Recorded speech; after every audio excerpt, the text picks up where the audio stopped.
Shabbat Shalom, family. Shabbat Shalom. Shabbat Shalom to the worldwide family.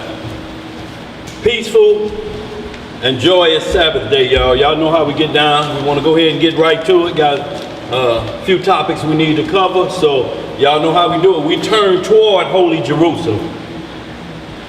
As written in the scripture, we also lift our hands up high. That's written in the scripture. We want the Most High to lift us up. Y'all, we follow the orders in the assembly. Men are to uncover their head. Women are to cover their head when within the assembly.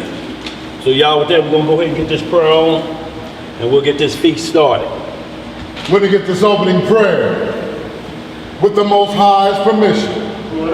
In the name of His only begotten and beloved Son, our uncrowned King, our Lord and Savior, and our Redeemer. Yes, sir. Yahweh HaMashiach. Around here we call Him Jesus the Christ, Yes, y'all. sir. Long live the King. Long live the King. Reading in the book of Psalms, in the 27th chapter, it reads, "The Most High is my light and my salvation.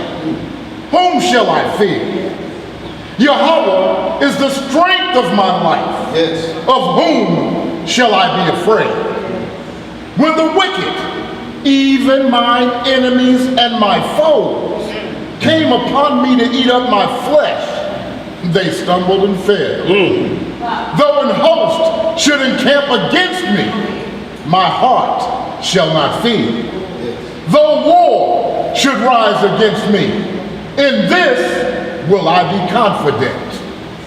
One thing have I desired of the Most High, that will I seek after, that I may dwell in the house of the Lord all the days of my life, to behold the beauty of the Most High, and to inquire in His temple. For in the time of trouble He shall hide me in His pavilion. In the secret of His tabernacle shall He hide me. He shall set me up upon a rock.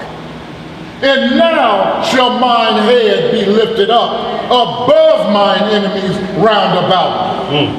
Therefore will I offer in His tabernacle sacrifices of joy. Yes, sir. I will sing, yea, I will sing praises unto the Most High. Hear, O Yahweh, when I cry with my voice. Have mercy also upon me, and answer me. When thou saidest, seek ye my face, my heart said unto thee, thy face, O Most High, will I seek. Hide not thy face far from me. Put not thy servant away in anger. Thou hast been my help. Leave me not, neither forsake me, O Elohim of my salvation. When my father and my mother forsake me, then Yahweh will take me up.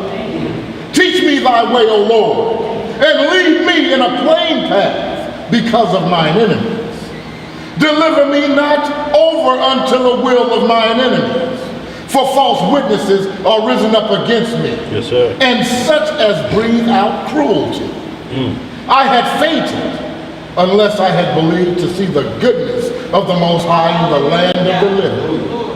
Wait on the Most High. That's right. Wait on the Most High. That's right. Be of good courage, Yes, sir. and He shall strengthen thine heart. Right. Wait, I say, on the Lord.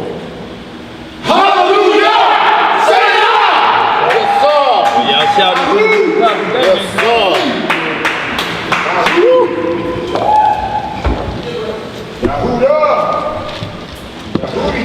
Shabbat Shalom, family, once again. Y'all, we're going to get right to it. Today's lesson, y'all, laws of Proverbs and parables. And what we're speaking of, law rules and is supreme. It is the truth of the Most High. That's right. So it has to reign over everything. It gives out blessings and it passes out punishments. That's what the laws do. So what we want to do, y'all, is when you understand in a proverb or you reading in Proverbs written by Solomon or the Psalms of David or the Messiah giving parables, So that those parables don't become a private interpretation, law must rule. So every decision of how you speak on that, you should be able to go in the book of the law. And I'm talking about Genesis through the first 5 books, and then statutes and judgments. It should be in there twice informing you if you're on the right path. So today, y'all, we're going to get into a few proverbs that's used, but we're going to make it understood on how it must be regulated by law. Anything called sin is the transgression of the law. That's right. You can't, we're not talking about transgression of opinions or transgressions of feelings. We're talking about transgressions of the law that has all of the judgments. And y'all know around here, we know that ain't nothing common to man that ain't ever happened before. Right. Nobody around here can say you ain't never walked in my shoes. Well, we can look in these scripts and find several men walking in them same shoes. Because if it's condemnation about them shoes, then there's a law about them shoes. So you ain't the first one, you ain't gonna be the last. But y'all, we want to get some understanding. It'll also continue to help on with line upon line, precept upon precept, when you understand a proverb and you go to law. Because it talks, and what I mean by proverb, it talks in what we call layman's terms. You have to break things down sometime according to the law. You have to break it down like Hoppy and Smitty. Yeah. The police on Sanford and Son. Yes, sir. When one say something about the law, the other one just give it in layman's terms. He said, oh, the fuzz will be around there. That's all that means. That's all he's saying. What you got, LC? Layman's terms. That means down to ground level. That means getting it on the block level. Layman's, L-A-Y-M-A-N-S, layman's terms. So y'all, that's where we have to get this understanding, because with all you're getting, you got to get what? Understand. If I'm talking over your head, that's a problem. Yes, especially if you're shaking your head like a mockingbird, like you know what I'm saying. If you just bobbing your head, no, that's just a beat you hearing. Ain't the law. So y'all, we're going to jump right into it, y'all. Let's get right to the understanding of these parable laws of Proverbs. And we're going to start with a topic that will cover both male, female, free and bond. And we're talking about the parables of rich and poor. Now, y'all, that's a status that must be started at. Poor don't mean you don't have no money. Poor is an economic status. For you to be in that status, some money must be being generated. Rich is, I got all I need so far. Meaning that I'm comfortable with whatever I'm doing. The only problem is when you get comfortable enough to like what's written on it. In God we trust. Can it become your God? Can you paper chase beyond return? Y'all, so we have to understand our power is a jealous power. Nothing to nobody. And we're going to get some understanding that, y'all, we're going to go on Proverbs, but we're going to get to the law of how, you know, when you read these parables and Proverbs, you say, well, the law say I have to look at it this way. So it's no private interpretation. So let's start off with 2 Peter 1:20. What you got, LC? That was just so powerful. You see, can you hustle to no return? Yeah. You can. Yeah. You have too much. Too much. Look, and you know, we know personally, I'm talking about where so much you deciding, what can I buy today?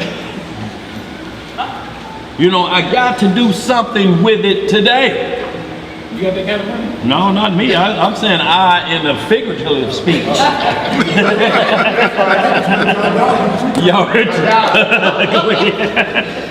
They can turn to idolatry too, can't they? Oh, yes, sir. That's what we're talking about, bro. You show them things down like that. Yes, sir. You get out of those. And y'all, we're just talking about, everybody knows it from experience. If you got it a certain way, and there's so much of it, you still handicapped with spending if it's not according to the rules. So y'all, we want to get that, but we want to deal with poor because there are situations of male, female, free and bond You know, we deal with a topic here, can a poor man be married? Yes, all throughout the scripture. That, like I say, poor don't mean you ain't got no job. You just in this economic status. Until you get promoted and get a raise and you move here, then your status shift. Yes, sir. But the common man, you know, we will be what we call the working poor. It's a total difference than the begging poor.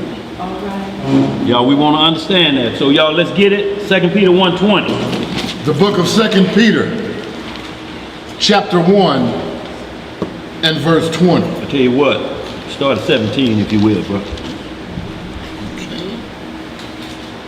The book of 2 Peter, chapter 1 and verse 17.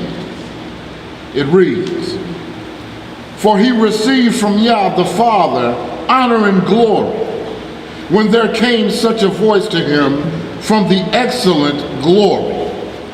This is my beloved Son, in whom I am well pleased." Is Joseph said? No, go ahead, keep reading. Verse 18. What it say? "And this voice which came from heaven we heard, Where it come from? from heaven, when we were with him in the holy mount.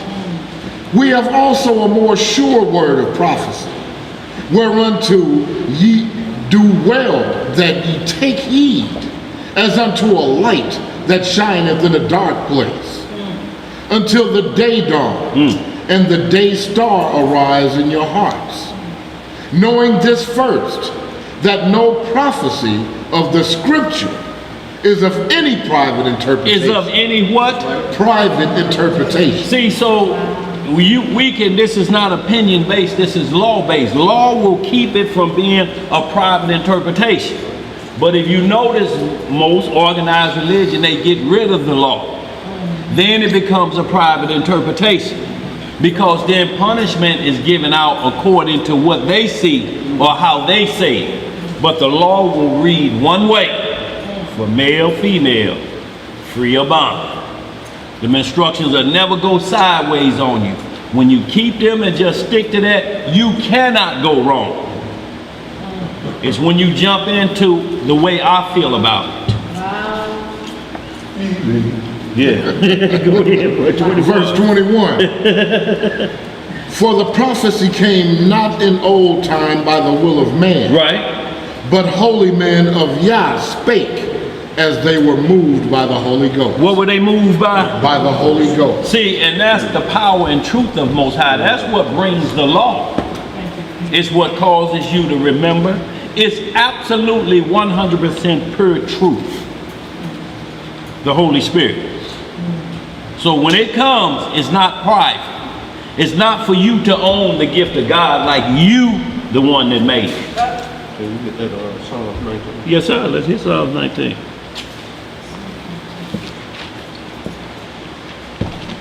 We're going to jump right into Revelation 2 and 9. Then we hit that Sirach 31, 1 through 9.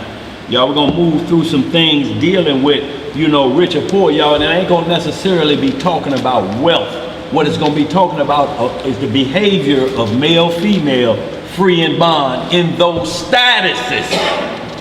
Whether you poor in the pocket, if you're rich in spirit, it outweighs those that's fat in the pocket and have no spirit.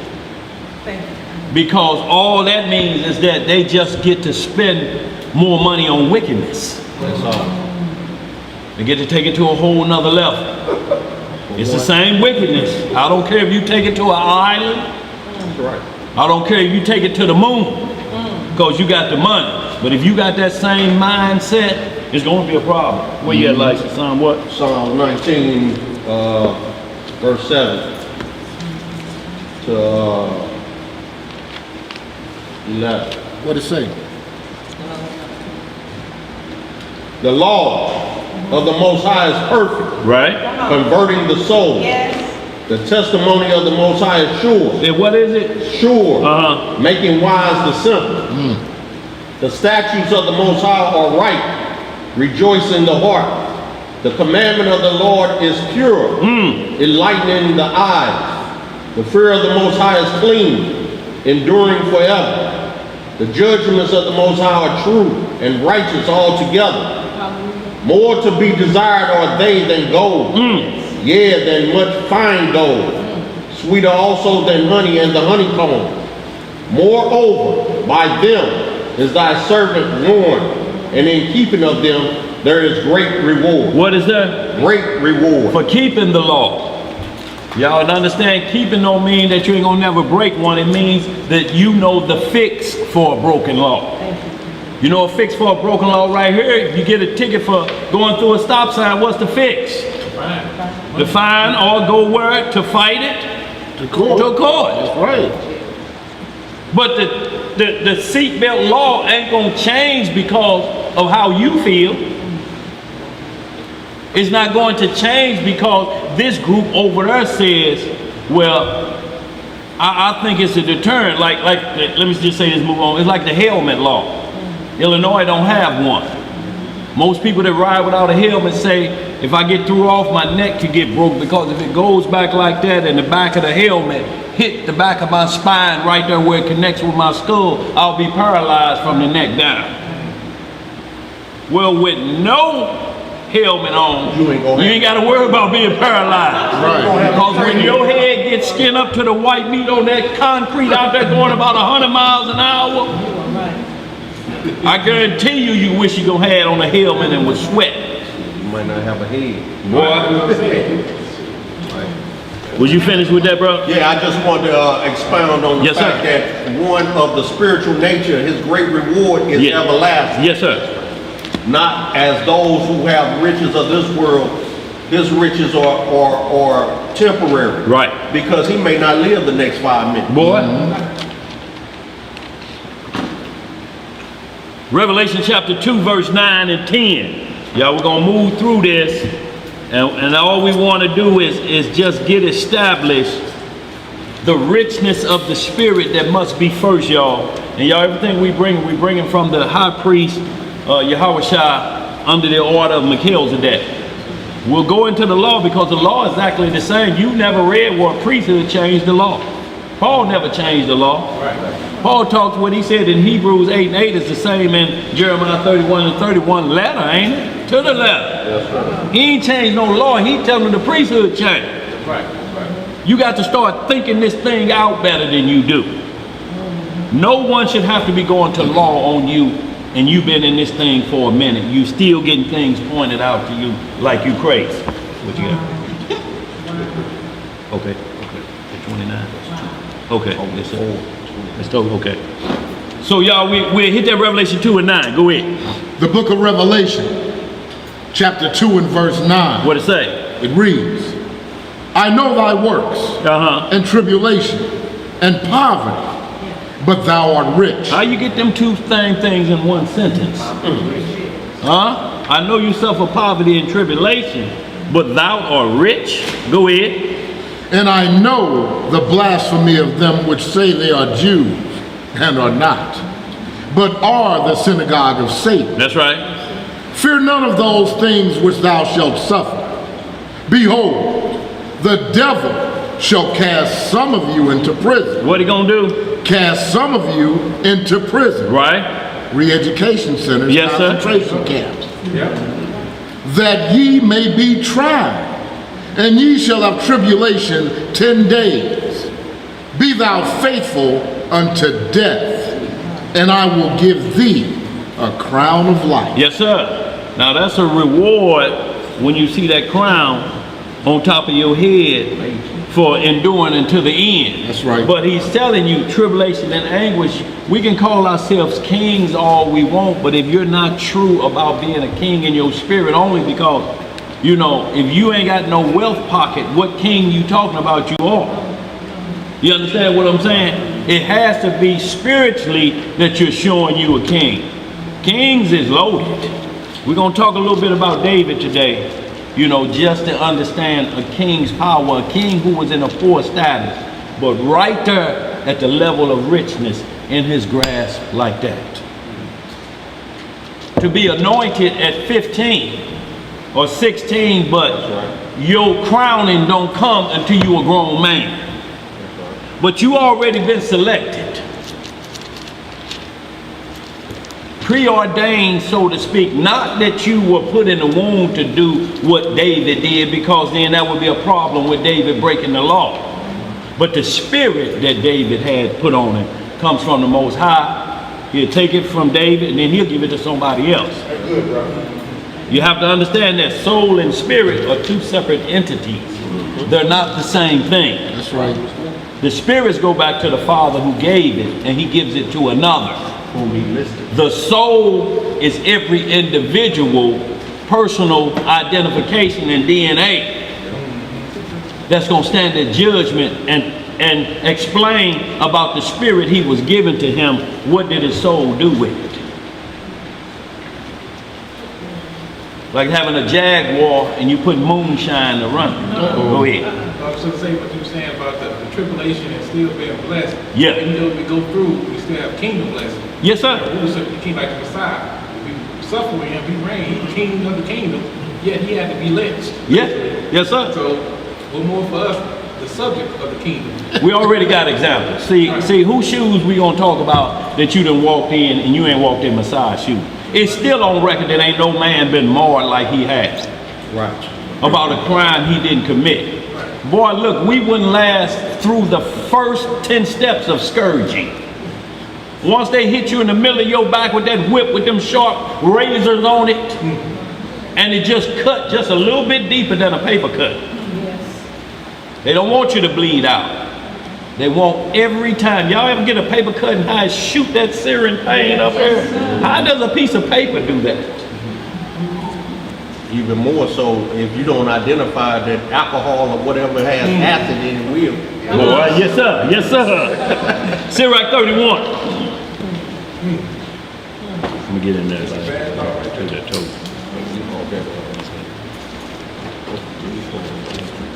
Sirach 31, we're going to go 1 through 9. We're going to get a little understanding, then we're going to go into the law of the matter that regulates all of this. Sirach is parables and proverbs. Y'all understand? It's wise men breaking the law down for you in layman's terms so you understand. These men are basically lawyers that talk to you in your language about the crime or whatever you may be being rewarded for based on how you kept the law. Or you rewarded for keeping the law in this society. When they call you a law-abiding citizens or different things when you not to be found, there's rewards that come with that even in this kingdom. What we're talking about. But when the Most High, when you're keeping his law, statutes, and judgment, he make these laws child's play for you. They actually mean, most of us down here don't even recognize the day the 4th of July, have we? Is that what it is? See, I mean, we understand it because we used to deal with it back in the day, but right now, if somebody didn't tell you, you don't know. Well, this would happen with us with our feast days.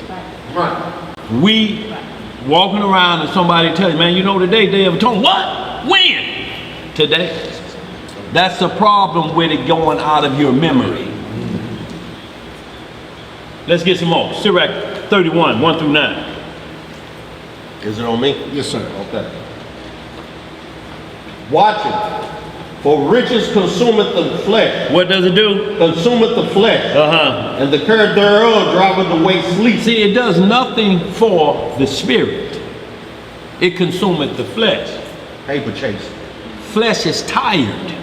When flesh is tired, it can't sleep because you want the morning to hurry up and get there so you can go to the bank.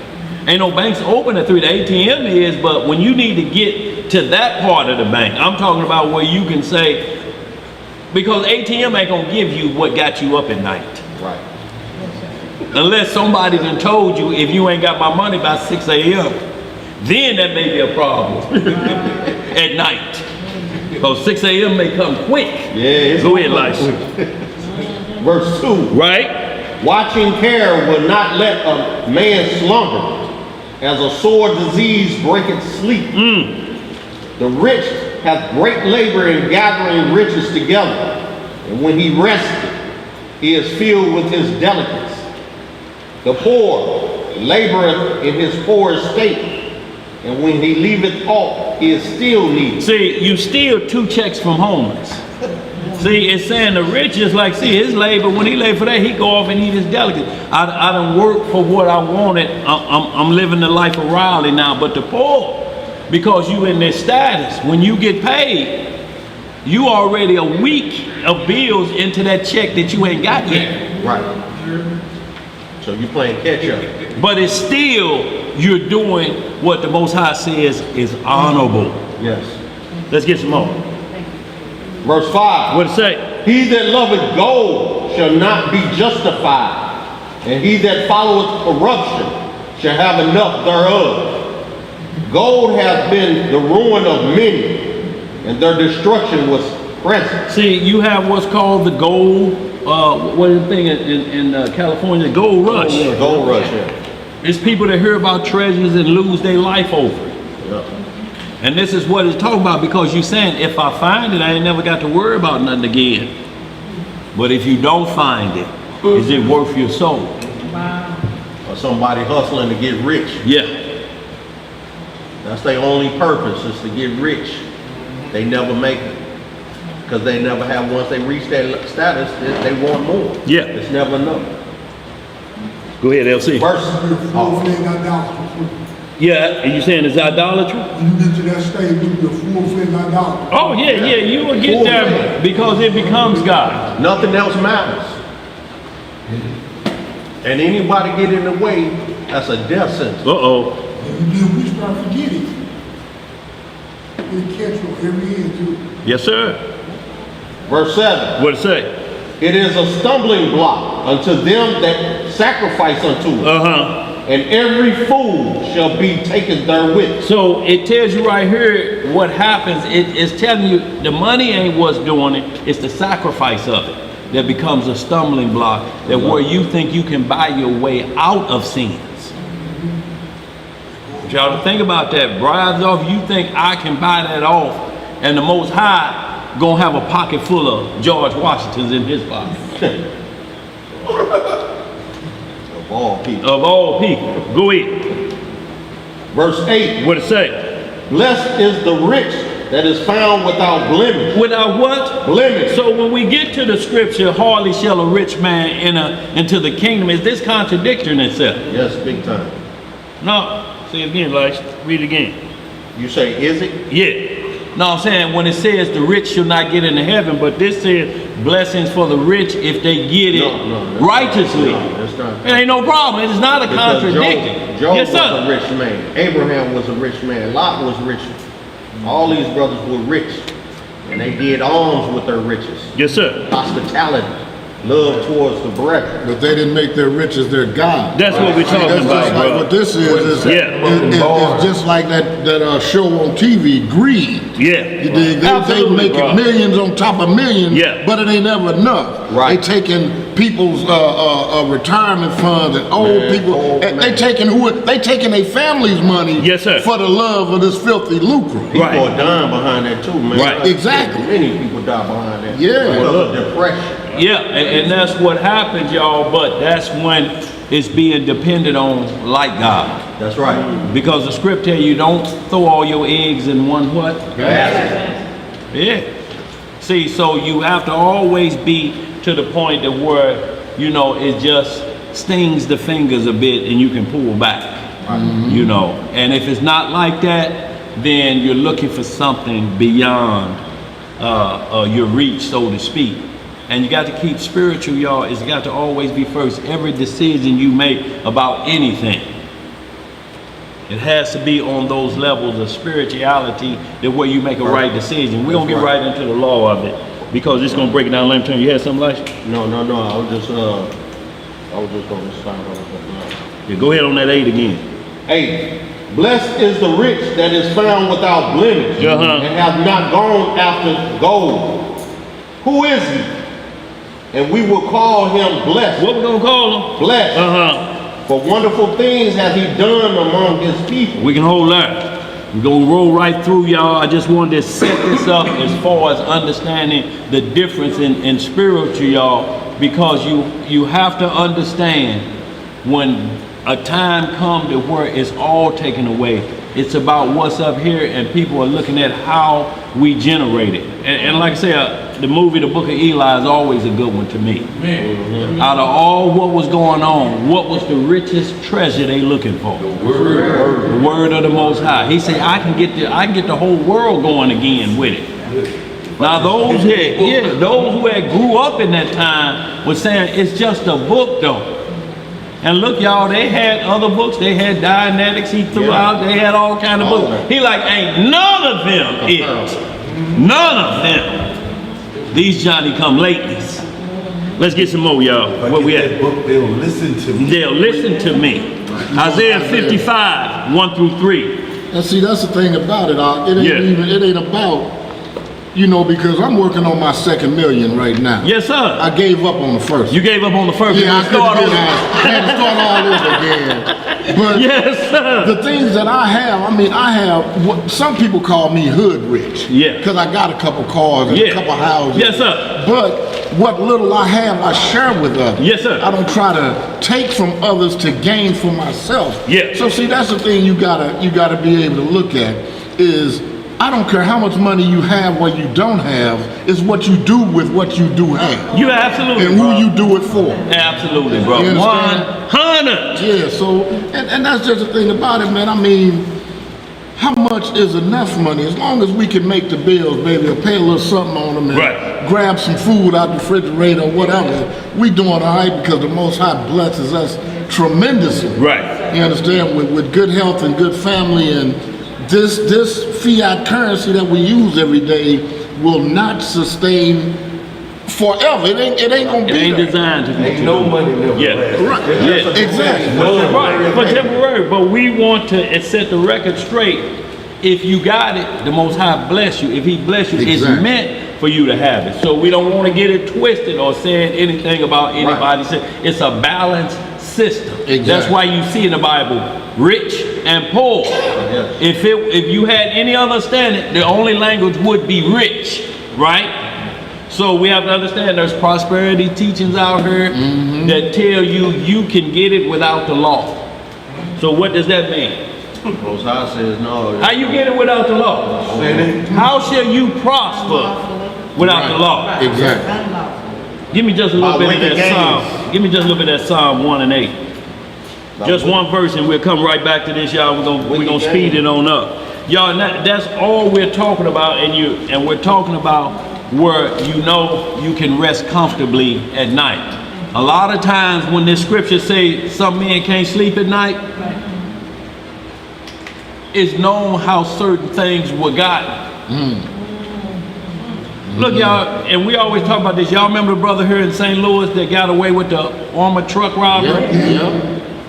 Now, if you didn't think just a second or say it, he was so stupid. If that had been me, I'd have woke up a black Mexican.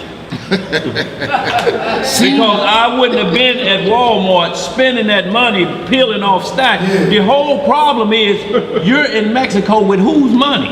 Stolen money. With whose money? Stolen money. So you would change your identity so you will live the life of Riley looking over your shoulder.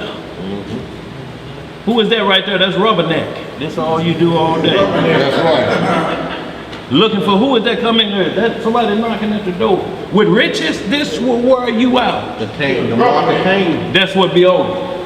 Let's get some more. Where we at? Psalms 1 verse 8. What it say? You said 1 and 8. You want to read down what I one and 1 through 2? Yeah. Which one did you say? I want Psalm number 1. 1 and 1. Yeah, go ahead, read on down. 1 through 2. Yeah, 1 through 2. That's all I want. I thought you said 1 and 8. I'm like, I said. You want 1 and 2. Yeah, you know what I want. Psalm, the book of Psalms, first book of Psalms, Yeah. verse 1. Yeah. Blessed is the man that walketh not in the counsel of the ungodly, Right. nor standeth in the way of sinners, nor sitteth in the seat of the scornful. But his delight is in the law of the Most High. Where is his delight? In the law of the Most High. Right. And in his law doth he meditate day and night. See, so when you meditating on this day and night, your sleep is not going from you. It helps you go to sleep. That's right. Sleep good. You sleep good. Don't everybody call you? They don't call you to tell you when they can't sleep, man, You know, a good scripture, I'm just trying to get my mind right so I can drift on off to sleep. Well, just read you some Psalms and go on to sleep. I mean, if somebody call you and tell you, look, put on that episode of Empire where he got his leg blowed off and see if you can go to sleep with that. Go ahead, bro. You want to keep going? Yeah. That was 3, he read down to 3. Now I want you to go down to 3. Okay. 3 now. And he shall be like a tree planted by the rivers of water, that bringeth forth his fruit in his season. His leaf also shall not wither, and whatsoever he doeth shall prosper. See, and it says leaf shall come in due season. You have to have a due season mindset with this. Easy come, easy go. With a mindset, your mindset got to be that, hey, I can wait it out because it ain't going nowhere, it ain't going to spoil. The blessings of the Lord don't spoil. It ain't got no shelf life on it. It don't expire. Thank you, Father. Will you read the rest of it? Thank you, Father. You want to read the rest of that? Yeah. Go ahead, bro. The ungodly are not so, but are like the chaff which the wind driveth away. Therefore the ungodly shall not stand in the judgment, nor sinneth in the congregation of the righteous. For the Elohim knoweth the way of the righteous, but the way of the ungodly shall perish. You can't trick the Most High with his own law. He set it up. He knew every angle. That's why when he wrote it, because he wrote it for a living people. He didn't write this as religion. Right. You just can't pick out a scripture and say, oh, that Psalm 23 sounds so good to me, or this verse 3 and then didn't read verse 4. What's set up like that, y'all? We can hold there, y'all. Let's get right to it. I want to kind of get to it. Isaiah 55, 1 through 3. They cool out there, too, bye? Yes, sir. And then I want to just get right into a situation of free and bond, rich and poor. And situations that you have to look at as somebody's behavior. Rich and poor is involved in this. Boy, and when you really look at it, you say, wait a minute, hold up. This don't sound like it's being interpreted correctly. But the law straightens out every matter, y'all. Y'all, and y'all understand this, I'm saying this, move on. Y'all, what's happening out here in the world today? They're giving everything back, so to speak. They're tearing down monuments. They're getting rid of Confederate flags. They changing NFL names, like you say. They're doing these things to appease you. They're writing Black Lives Matter in the middle of the street in front of a building. We're gonna put it in front of Trump building.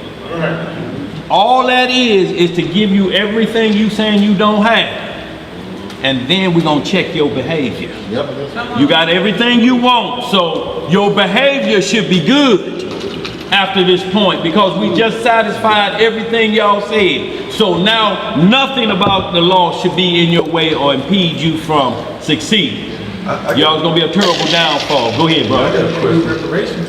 Huh? Reparations. Ain't gonna be none of that. Our reparation is the kingdom. Right. They'll make it look like you getting reparations because they'll be continually giving away packages, stimulus packages and packages they'll be giving you so you'll understand, but that's a trade-off for your best behavior. Yes.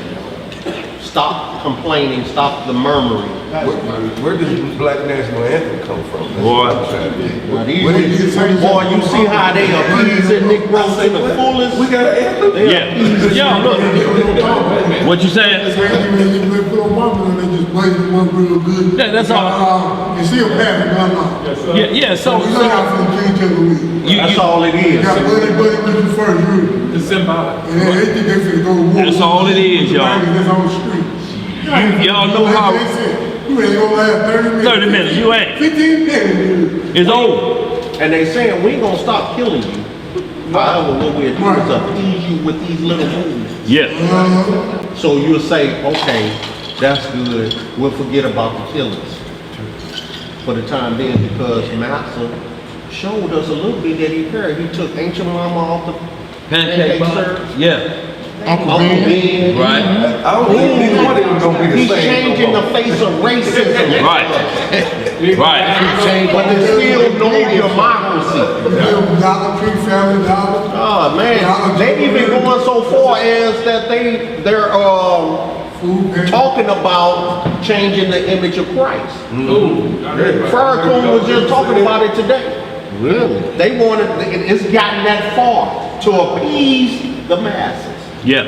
And guess what the Negro gonna do? What? Oh, we still love that. Yes, sir. Good to us. I think one of the underlying reasons behind that too is they've been telling us to forget about slavery. Yeah. Take Aunt Jemima, Uncle Ben, Right. all of that away. You forget about the absolutely. Forget about these You slaves. you go right. It's Because gone. those images are not perpetrating in your mindset anymore. Right. Nor the images of the slave masters. Right. So you take down those images of the slave captors, Right. the Confederacy. Yes, sir. You take down all the images of slavery, Right. antebellum South, Jim Crow, all that.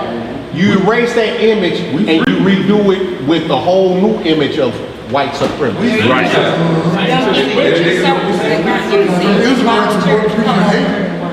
That's how they look at it. They're gonna have a whole mass looking at it like that. Y'all don't go preach at it. Right. Yeah, they always do this like mean. They be talking mean. No, we tell the truth. And our own people be saying that. Is y'all racist? Yeah. Well- We racist. We don't. I can't stand it. Boy, dry your finger. You'll see. Look, because understanding racism, and look, there's always a word always has two definitions to it. Race, we can be racist in the sense that we love our race, but racism we can't promote because we don't own anything. Yeah, they can't do it. Right. We can't cause you if you come through. There ain't no Hebrew court that's gonna get everybody to come through white and give them tickets. Ain't no such thing. Right. So you can't be racist on that level because you have no power or control over a system unless you take the house. Yeah. And think about it, they ain't want to really say that, but it's our own people. Yeah. Y'all racist. See them, they try to get that. But we got a lot of people got their point of view of us right now. Yes, sir. That's why I They get said- out of me, think about my sister's car police on. So the police said, why you got our building? Man, she called. Yeah, man, she trying to keep her key now. I'm giving her the key. You know, I had to force her behind a vacant building and all that. Police didn't even lock me up. But she just happened twice. That's a good thing, boy. Just behind, you know. Right. Knowing she needs something, they kicking stuff out of the blood. Then when they stand on it, they call police on blood. We laugh when they want to call police on. Yeah. They just doing that being honest with you. And all this week, and set it out like they said about all these brothers got kids. How you get the baby? She said it out, but I tell her, brother, you broke the law. You still, that's still your baby mama, your baby for the rest of your life. You a racist, ain't you? Leave it alone. You a racist. Which out there? You want to bad out, cuz you already broke the law. You want smack. They go for it every time they do. Every time they fall right off with it. You a racist, bro. No, I'm just- Go ahead, John. Right. Boy. You trying to tell old people to get saved out of something, man? Yes. Come on, Caleb. You ain't seen- It's been 15 years ago, y'all want to go put them back to back. Right. You ain't seen sell out yet, right? Yeah, I swear. It was like It's on its way. in 2013. We just got like that, really like that. We used to be solid. But now we got so much of that little spirit now. All of them got that little white spirit gonna take the mark too. That's right. And see, y'all, that's what we got to be careful of. That's coming. A whole new money system. Y'all, we got to be careful and our eyes are open that anytime money flows freely like this, it may be changing to a new type. Yeah. So they're y'all, giving money away now. keep your eyes open and peeled, y'all. Yeah. But y'all, we're gonna get on through this because all it is preparation. You got something, Mom? It's like a big, what is it? Bitcoin. Bitcoin. That's coming next, and It's been here. it's been here, but it's going to be Big, bigger than what it is. And then too, I thought about this, they're taking down the statues of the people who were losers. Right. But they're replacing, I believe soon they're gonna be replacing other things. Well, and the thing is too, it's a way of slipping idol worship still in. You have to understand, a black statue don't mean nothing. Because when you look at it like it has power, it's a problem still. Right. So y'all, it's neither image. Idolatry is idolatry, no matter who the statue is made of. They got that big statue of Martin Luther King. Yes, sir. But they still killing us. They still Right. Huh? one going. It ain't stopping that. Let's get it, y'all. Isaiah 55:1. What it say? Ho, everyone that thirsteth, come ye to the waters, and he that hath no money, Have no what? money, Uh-huh. come ye, buy and eat. Yeah, come buy wine and milk without money, Right. and without price. Wherefore do ye spend money for that which is not bread, Right. and your labor for that which satisfied not? Hearken diligently unto me, and eat ye that which is good, and let your soul delight itself in fatness. Let your soul do what? Delight itself in fatness. Y'all, this is what it's down to. It's about your soul being enlightened. See, it started off, the very first one was about when you chasing different things, money or whatever form of a different God you're chasing, what it does is it wears the flesh out. It can't see. It can never nourish the soul. You can't buy your soul. Shalom, Ben. You cannot. Let's get it, bro. Go ahead. Verse 3. What it say? Incline your ear and come unto me. Hear, and your soul shall live. What's gonna live? Your soul shall live. And I will make an everlasting covenant with you, even the sure mercies of David. See, we can hold that, y'all. So that's what we're talking about, buying milk and bread with no money. Y'all, because when you're eating spiritually, y'all, it don't cost you a dime. Understand this, you eat for the flesh. Right now, with what you're paying for, you pay for that for the flesh, but how you got to speed the soul, you can't buy it off. No. There's no amount of money that what you gonna do, chew it up, put it in a salad? I mean, you think you chop up 100 and put it in a salad, some crouton, what's that gonna do for you? You rich on the inside? No. So that goes into the body, comes out in the drum. Right. Them paper turds, huh? Good for nothing. No, you talking about some paper cuts. Yes, sir. Boy, that'd be terrible, won't it? Man. Y'all, let's move this thing on up. Luke 18, y'all, so we can get right into the law of this. And then, y'all, we're gonna do like an exercise, so to speak, on an example of rich and poor, free and bond, king and lowly. And then you're gonna understand another parable more perfectly of what was being said, y'all. And understand, parables are used to be lessons in integrity and moral. Say it again, Elisha. Parables are used or sayings for teachings in morality and integrity, Yes, sir. virtue. There's a lesson to be learned out of these things. That's right. Through experiences, do you understand? Let's get it. Luke chapter 18, we start about verse 9. Luke chapter 18, verse 9. What it say? And he spake this parable, What he speak? this parable Uh-huh. unto certain which trusted in themselves that were righteous, That they were. righteous, and despised others. See, so y'all, we don't ever want to get that high-minded, even spiritually rich. This is what it's talking about. This saying this is over the top. You spiritually than ill-gotten gain. See, this is a different level of spiritual richness it's talking about on the back end, the hustle end. You can actually hustle spirituality, so to speak. Go ahead, bro. Verse 10. Yeah. 2 men went up into the temple to pray. The one a Pharisee, the other a publican. The Pharisee stood and prayed thus with himself, Yahweh, I thank thee that I am not as the other men are, extortioners, unjust, They were just They weren't trying to correct you, brother. Agreed with you. Say that one was right. extortionate, unjust, adulterers, or even as this publican. I fast twice in the week. I give tithes of all that I possess. So his riches, if he got it like this, y'all, if he's boasting about like this, he's only tithing because he's able to. It's not coming from the heart. It's just coming from the pocket. See, and this is so-called man of God. He's a Pharisee. He's looking at the common man and saying, look, I'm saved too the way I get down. He done already put himself in the kingdom to the final riches with the statement he's making. Go ahead, bro. So the reason I'm trying to figure out is the reason that we never hear about the Messiah or Peter or any of them brothers paying tithes because they didn't have land.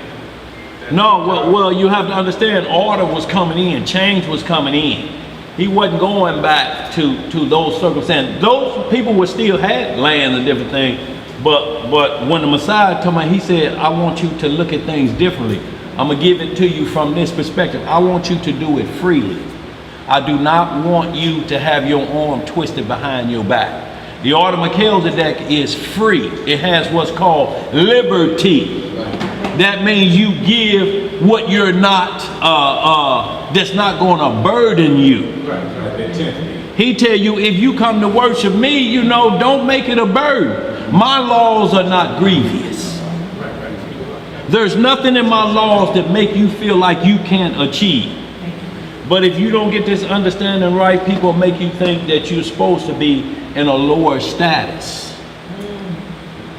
And if they get your pockets empty, they'll get your spirit empty as well. And that's a lethal combination. That's a double dose of knuckleheadism. Then took your paper and your mind.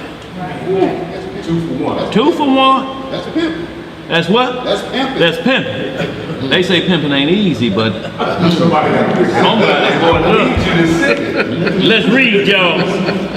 Verse 13. What it say? And the publican standing afar off, Right. would not lift up so much as his eyes into heaven, but smote upon his breast, saying, Yahweh, be merciful to me, a sinner. A what? A sinner. See, the Pharisee says, trusted in himself that he was righteous. See, that's the same as you hear churches today. You'll hear a church person say, I know I'm saved. Filled with the Holy Ghost in full honest mode. That's basically saying, I know that I got a spot. I'm just down here just chilling with y'all before I go up to my mansion. You just hanging in the flesh. I'm just hanging in the flesh right now, but I know I'm saying it's the same thing as Isaiah 66, Isaiah 65, 1 through 4. Anybody that trusts in themselves that they are righteous, the Most High say is smoke. And he said, especially with swine's blood in your vessel. And you hollering you saved, you trusting that you righteous.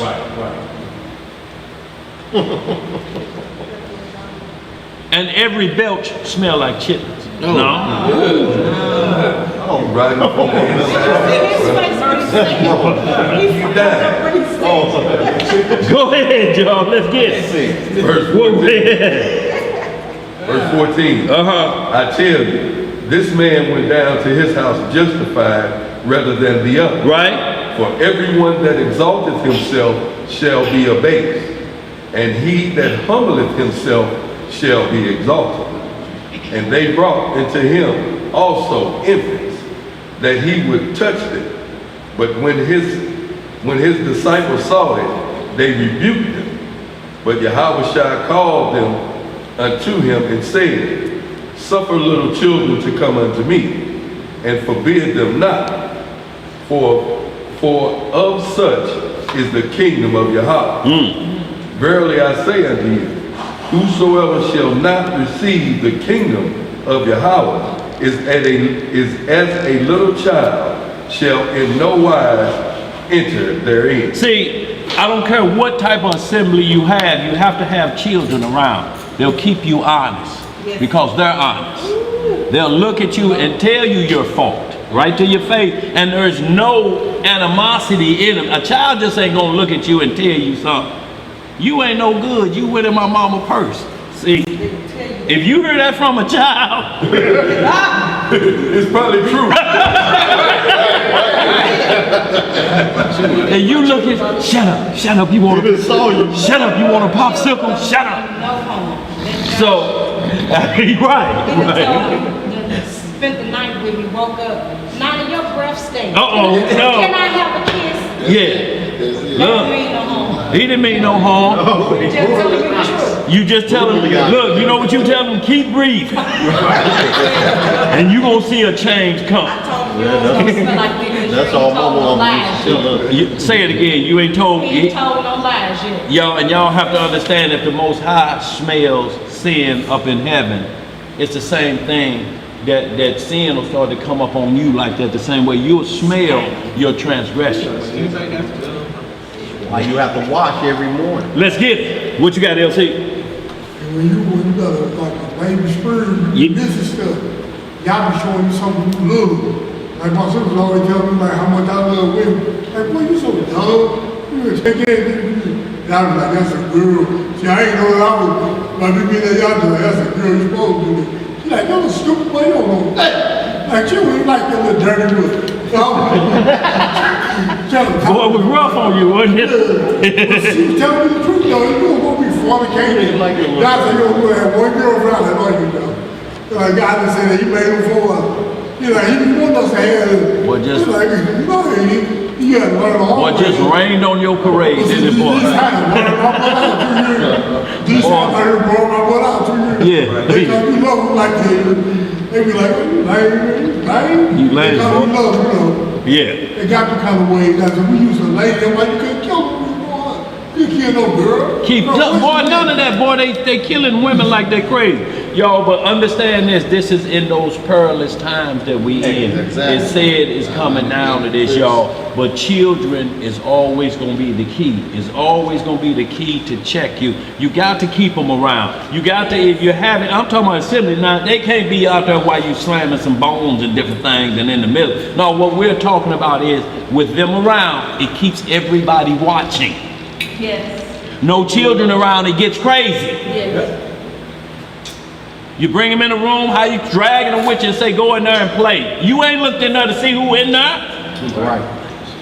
Just go in there and play. Go in there and look first and see who in there.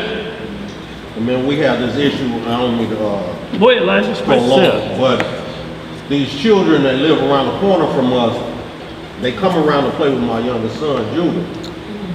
But there's never any guidance. Never. So it's like 5 of these children. And so I overheard my wife telling the children, you know, the 2 oldest can come around here because they're old enough that they can handle themselves. But these younger ones got to go back home because I cannot be the watcher over those babies. Something happened and it's on my watch. Yes, it is. And she's like, I hadn't even met any other parents. No supervision whatsoever. It's like, just go around there and play. Get out of my face. You know, and I'm like, babies. I'm like, where the hell is the mom and the dad? Nowhere around. Getting some me time. Nowhere around. I mean, they're all the way around. I won't allow my 10-year-old son to ride his bike and turn the corner without me being able to see him. Right. I'm like, no, you know what happens? You turn around, come back the other way. Right. What you say, I need to be able to keep my eyes on you at all Boy, times. Hey, Elijah, what you say? This was still in Pampers. Brother, it disgusted me because it's my wife's fault because she's a mother. Right. And it tore her apart that this baby is walking around like a block away from his house and nobody is behind him to see what's going on. Not even cared to come around the corner. My wife said, hey, unless an adult come around there and introduce themselves, they cannot come around here. No. They have to stay at home. And every time I see them, I'm gonna send them back home. Right. Don't come around here. You're not welcome around here without supervision. I'm not gonna supervise. Right. You know, but it's so much of that going on that the parents just don't care. They just leave him out there. I heard about the lady that was on, I don't know if she's on Facebook, she put a video out where she was celebrating that the state took her. That the state did Yeah, what? took her kids. And glad they gone. She talking about she sitting up smoking and drinking. And then there's other women that's inboxing her on how can I get rid of mine. And she's like, inbox me and I'll show you how to get rid of the little ML. Boy, what? Yes. Y'all, the love of many is waxing cold. Y'all, we ain't seen half of it yet. Y'all, this is your consciousness being put on the virus. It's the virus. Yep. So they can go viral. So they can go, boy, say it again. Boy, you've been sharp lately. He want to mix something up. You want to mix something up. Boy, got your brain sharp. It's the bird. But that's why it goes. I want something, like I say, y'all, they using the terms, y'all, but they just fluffing them over. But y'all have to understand, a child could work this Oh, yeah. All the time. and ain't been to school yet. Oh, yeah. Stay up. Yeah. Weaker but wiser. Babies raising babies. Weaker but wiser. Y'all, we sat in the car while they went shopping and grocery shopping in the summertime with the windows up. Yep. And was warned we better not sweat.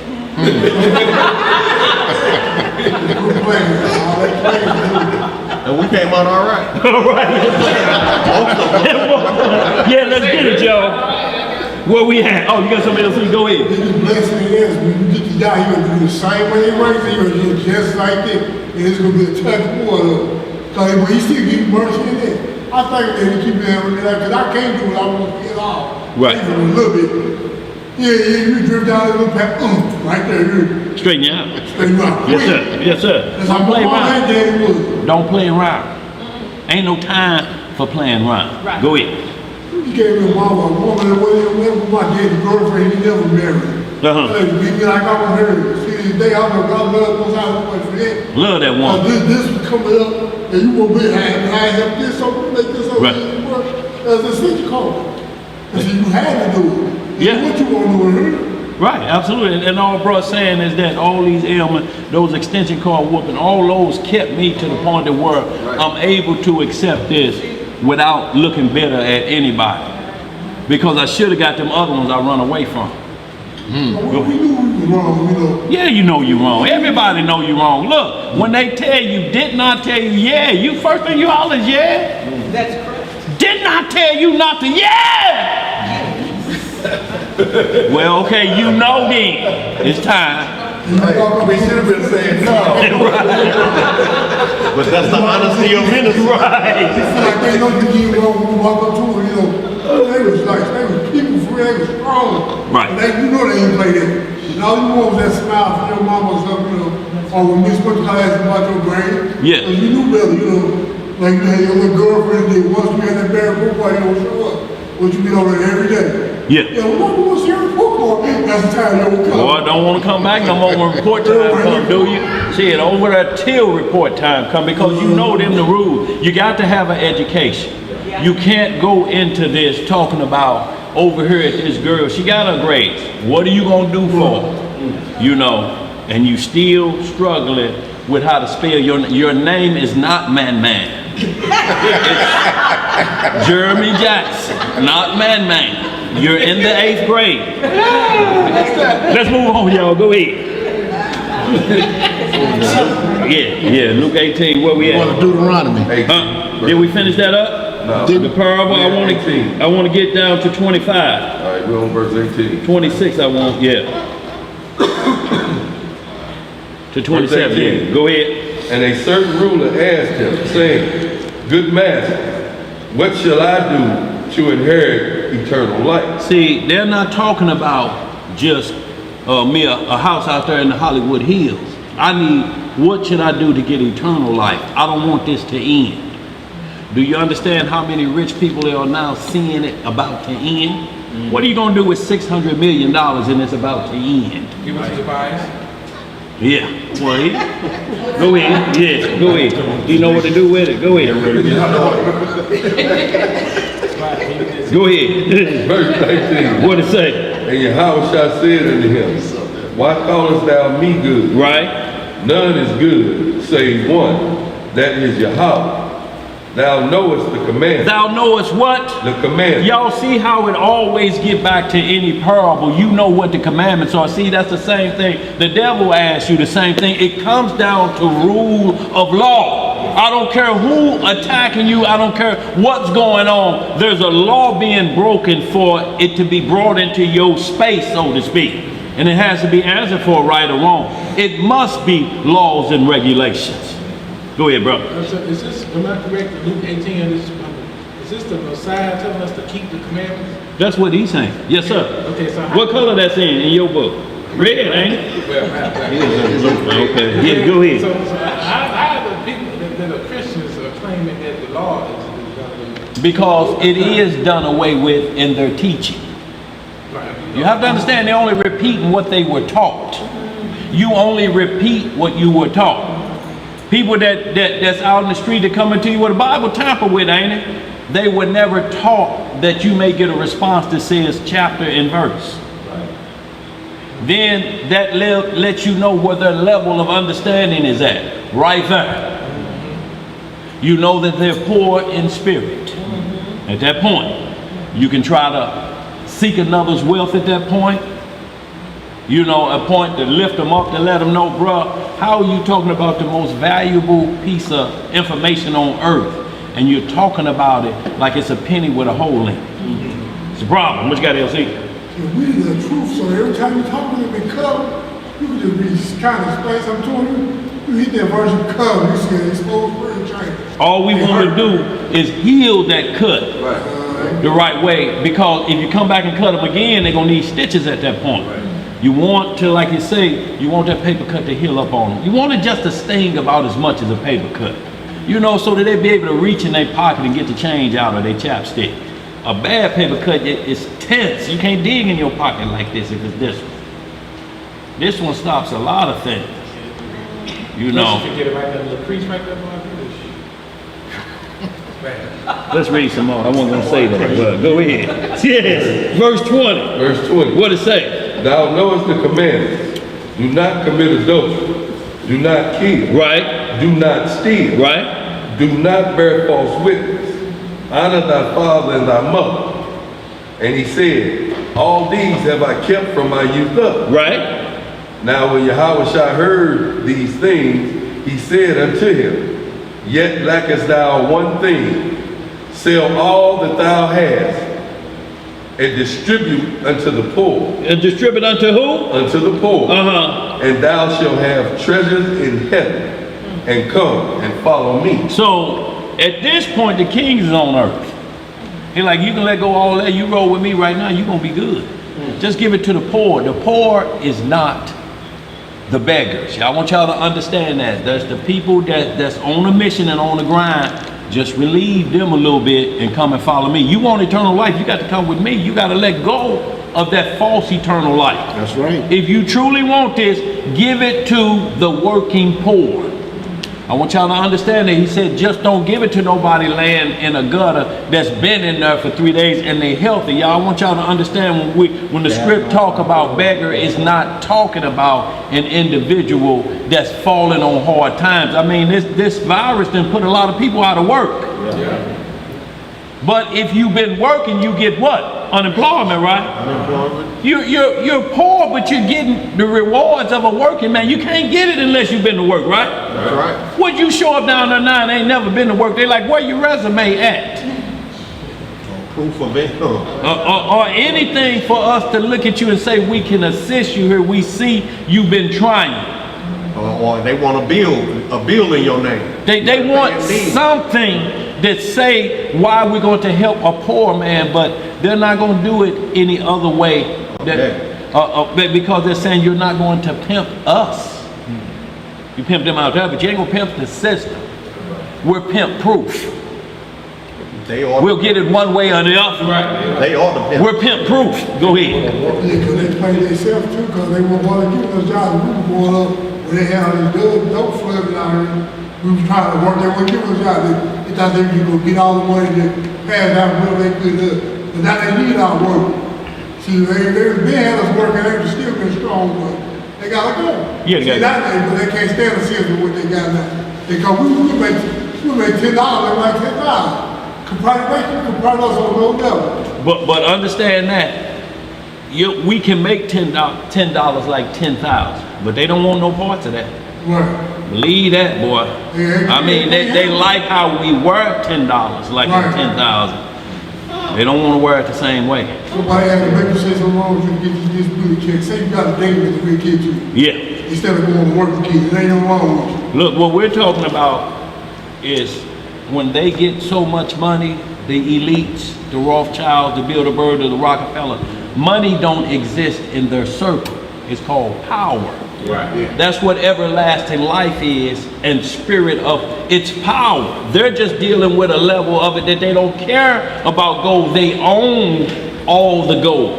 They own it, so they don't walk around with cash money in their pocket. They walk around with what's called power. When they get out the car, the door's open. Ain't no credit card, sir, can I check this? They keep going. Everything is already telling this is power. I own this half this block. Don't ask me about no what you call money.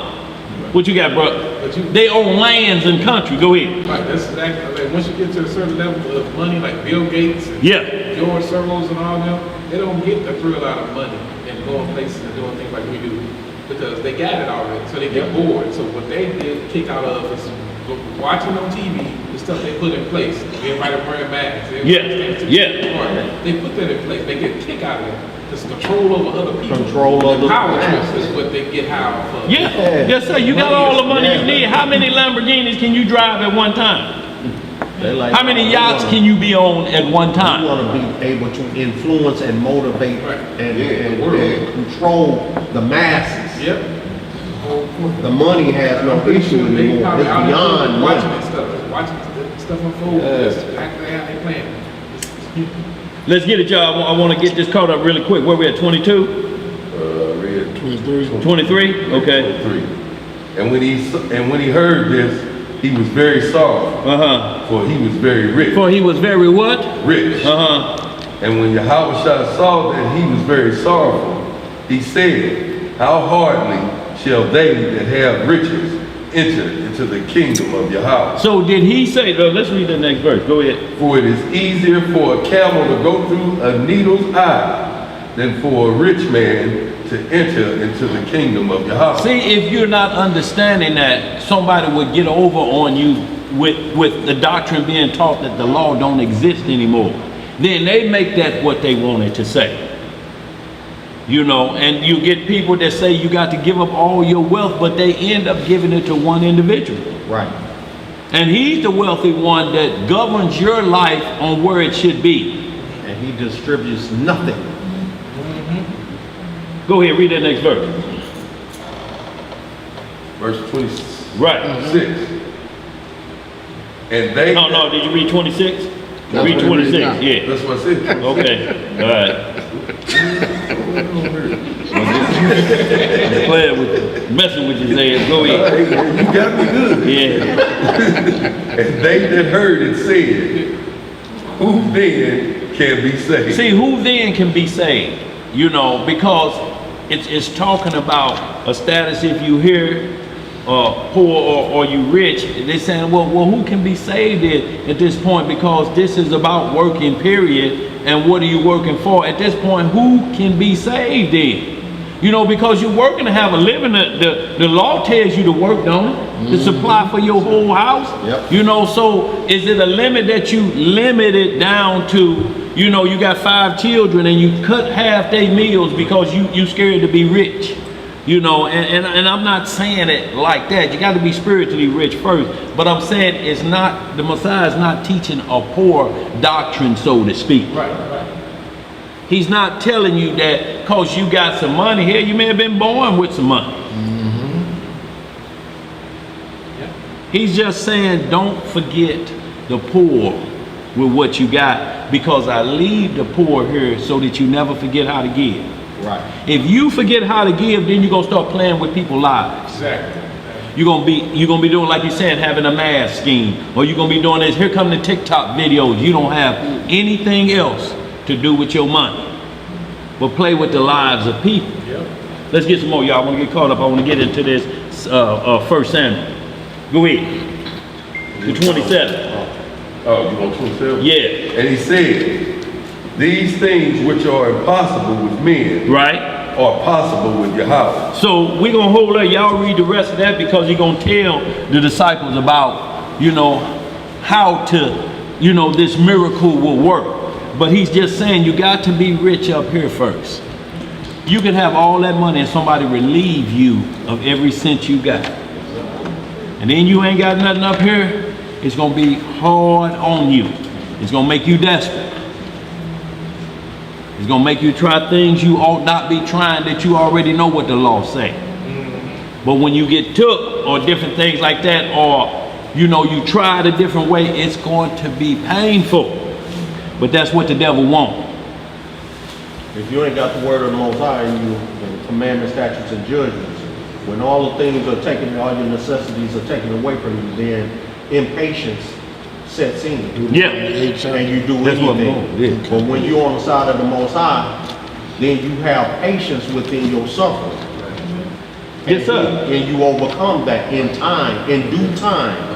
As you endure the temptations, endure the struggle, endure all the afflictions that go along with that, with being without, then you will be afforded the blessings that you need to sustain. That's right. But if you lose patience, he says, woe unto those that lose patience. Yo.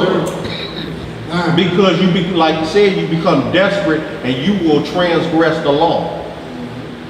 And guess what? If you transgress in the law and you are caught and your death come upon you in that transgression, you'll creek without a boat. Uh-oh. Boy, that's a bad creek to be in with no boat or paddle. You really fortunate, like, if I was you, You said what, Elsie? So you really fortunate, be like, man, if I was to be suffering, Right. I want to because you know you're doing wrong. So I'm Right. like, man, if I was you, I'd go get you people. Let's get it, y'all. And you be living the way you be living, you be like, yeah, because it is good. Well, at the same time, you got to fight it. Yes, sir. And That's he gonna right. do what? He gonna show you mercy every time. He always show us mercy, brother. He help us a way out. Y'all, we know we've been, when you've been awarded your life again, you've been richly spared. Let's get it, y'all, because I want to get into this first thing. Going to Deuteronomy, Yeah. the 8th chapter, y'all. Start about let's start about 11. And y'all, we just gonna touch on the law because we have to always go to the law so parables are understood. Because if you get in the habit of not going to the law, it's gonna be private interpretation. Yes, sir. See, you can make what you think Solomon is saying the way you want to say it, but Solomon has, everything he said was backed by the law. Everything David said in the Psalms was backed by the law. So it must be in the law somewhere where they're saying it's like this, and that's what that law means. But you got to be able to show the people what they're talking about, and that keeps you out of debates, arguments about this, because the law is exactly what it is. I mean, there's 1,000 ways to steal, but the bottom line is still called what? Stealing. That's the bottom line. And the law say if you do it, these are the punishments. It ain't said that thou should be able to steal freely. Thou shalt take what's not theirs and put it in your pocket. Thou shalt get in a car and hotwire it. No, that ain't in there, y'all. No, it don't give you a loophole to get around the law. Let's get it. Where we at? It adjusts for your situation of free and bond, male and female. The law is already adjusted for your every way of living so that it don't favor the rich and it don't compromise to the poor. Let's get it. Deuteronomy chapter 8, verse 11. What it say? Start at 9. Start at 9? Okay. Verse 9. A land wherein thou shalt eat bread without scarcity. Thou shalt not lack anything in it. A land whose stones are iron, and out of whose hills thou mayest dig brass. When thou hast eaten and art full, then thou shalt bless the Elohim thy power for the good land which he hath given thee. So in like manner, even when somebody set out dinner, you bless the Lord when thou art full. Because look, you can't bless him before you start partaking. Because if you greedy at the table, you're gonna be sick at the end, and then you know who's gonna bless the Lord at that, and you're about to throw up and you can't hardly breathe, you got colic now. Your eyes bigger than your head. So the Lord said, don't bless me like that. I didn't put you in that situation. Your hand was like a machine going back to that pot. I mean, you know, they had to go get railings for your plate. We used to get in trouble with my granny when we got done, even if we didn't. Her saying was, thank the Lord, bless the cook. Yeah. And that had to be said at her table when you was done eating. Yeah. Yeah, you have to when you're done. Not before you get started, because, you know, it could get rough with your eyes being big and what you're seeing. Gluttony is waiting around the corner. And like you say, that's the worst thing you can do. Somebody invite you over and you got to go throw up because you didn't ate so much. Now you wondering, hell, is it my food or is he just a glutton? You know. Let's read some more, y'all. Let's get caught up. Verse 11. What it say? Beware that thou forget not the Elohim thy power. Right. In not keeping his commandments. And not doing what? Keeping his commandments. And his judgments and his statutes, which I command thee this day. Lest when thou hast eaten and art full, and hast built goodly houses, and dwelt therein.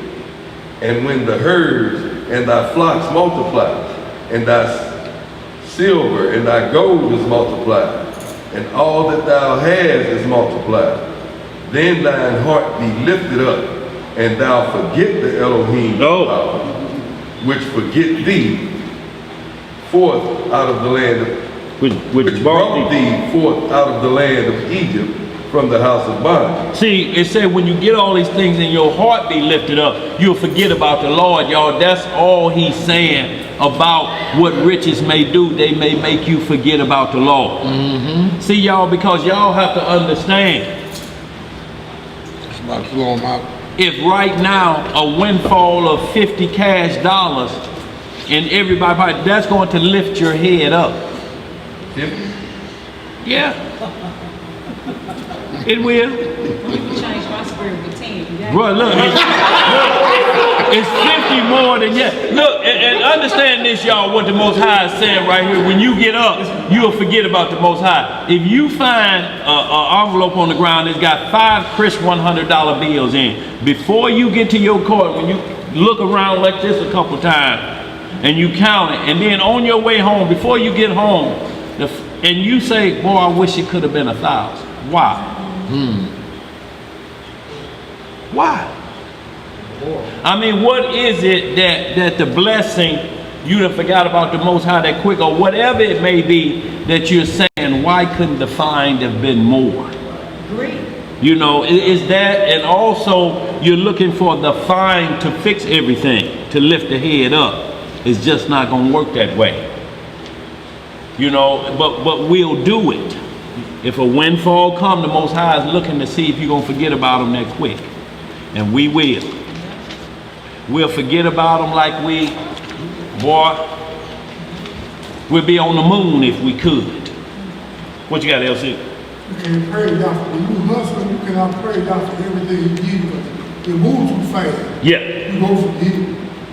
But when you working, you know to praise because you know how you got it. You absolutely, bro. It's always going to be control in your control. When you hustle this witchcraft, that money comes from any way you will get, then disappear every day. What we're talking about, you're talking about the term of, see, a job, you can't make a hustle a job. Right. I want you to understand that. You can't take a Sabbath rest for a hustle.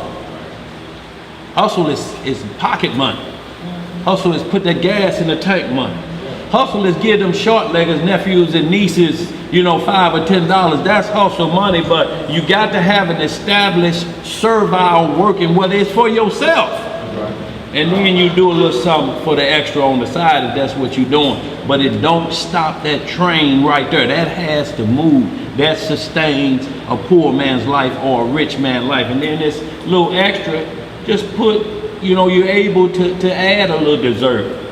Maybe one night a week or so, you know, with the little extra, but work his hand, and that's what was given to us. We had it like we wanted at one time, but Adam them sinned.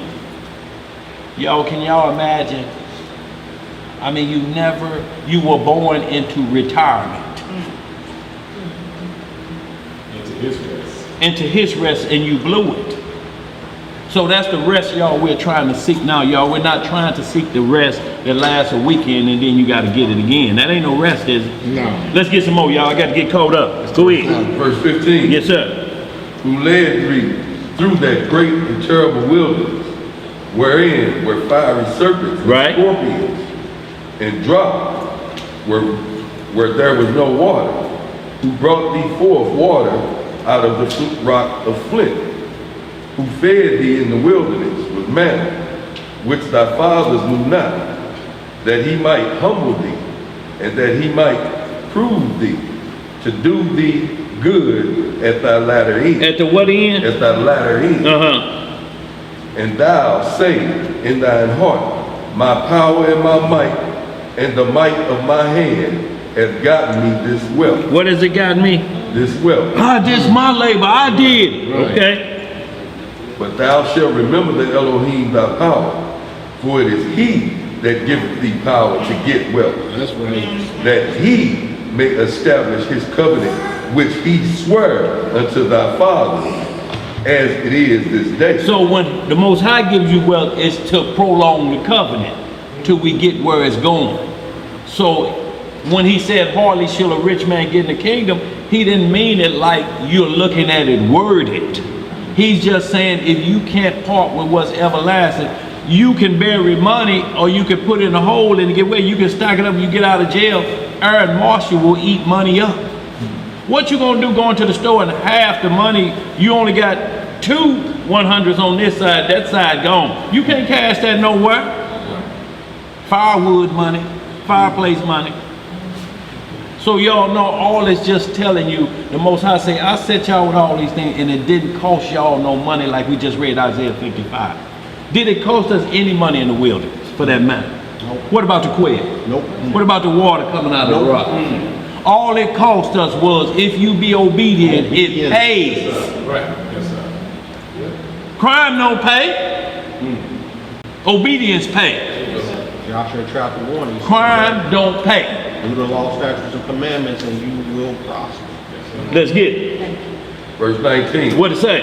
And it shall be, if thou do it all forget the Elohim thy power, and walk after other gods, and serve them, and worship them, I testify against you this day, that ye shall surely perish, as the nations which the Elohim destroyed before your face, so shall ye perish, because ye would not be obedient unto the voice of the Elohim, your power. Now I want to do a situation where it's talking about poor, rich, all in the same sense, but it ain't been delivered yet. Money on the horizon, so to speak. Wealth, spiritual wealth is on the horizon. It's waiting to be manifest. But we got some activity going on with man, woman, free and bond going on here, and a kingdom of riches happening at the same time. But where's the mindset in here? Because there's a lot of laws going on with this, and it's about, y'all, this marriage covenant, this mystery he's talking about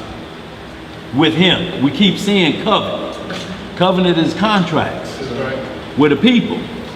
So y'all, we want to get right to it. Let's get right to it. 1 Samuel 25. And what we're going to, y'all, we're going to clear up a matter with David and Abigail here, and then it's going to clear up what we're looking for in 2 Samuel 12. You will understand differently what happened with David. David, as a poor man, kept the law and kept the righteousness, kept his head about killing. When David got paper, David lost it and killed a man. And his shenanigans with the woman was off the chain with the law. So as a poor man, and he was a worker, let's not get this wrong, he was a shepherd boy, right? That's a job. No, it's a difference in what we're talking about, that some teach poor mean you ain't got to have nothing and the Lord will see to you. You got to have commandments at least. You must have commandments if you don't have a quarter in your pocket. You must have commandments because that's your paper. Let's get it. The book of 1 Samuel, chapter 25. You want to start at 4 or 1? We're going to start at... That's what I'm... Yeah, you see what I'm saying? Yes, sir. The book of 1 Samuel, chapter 25 and verse 1.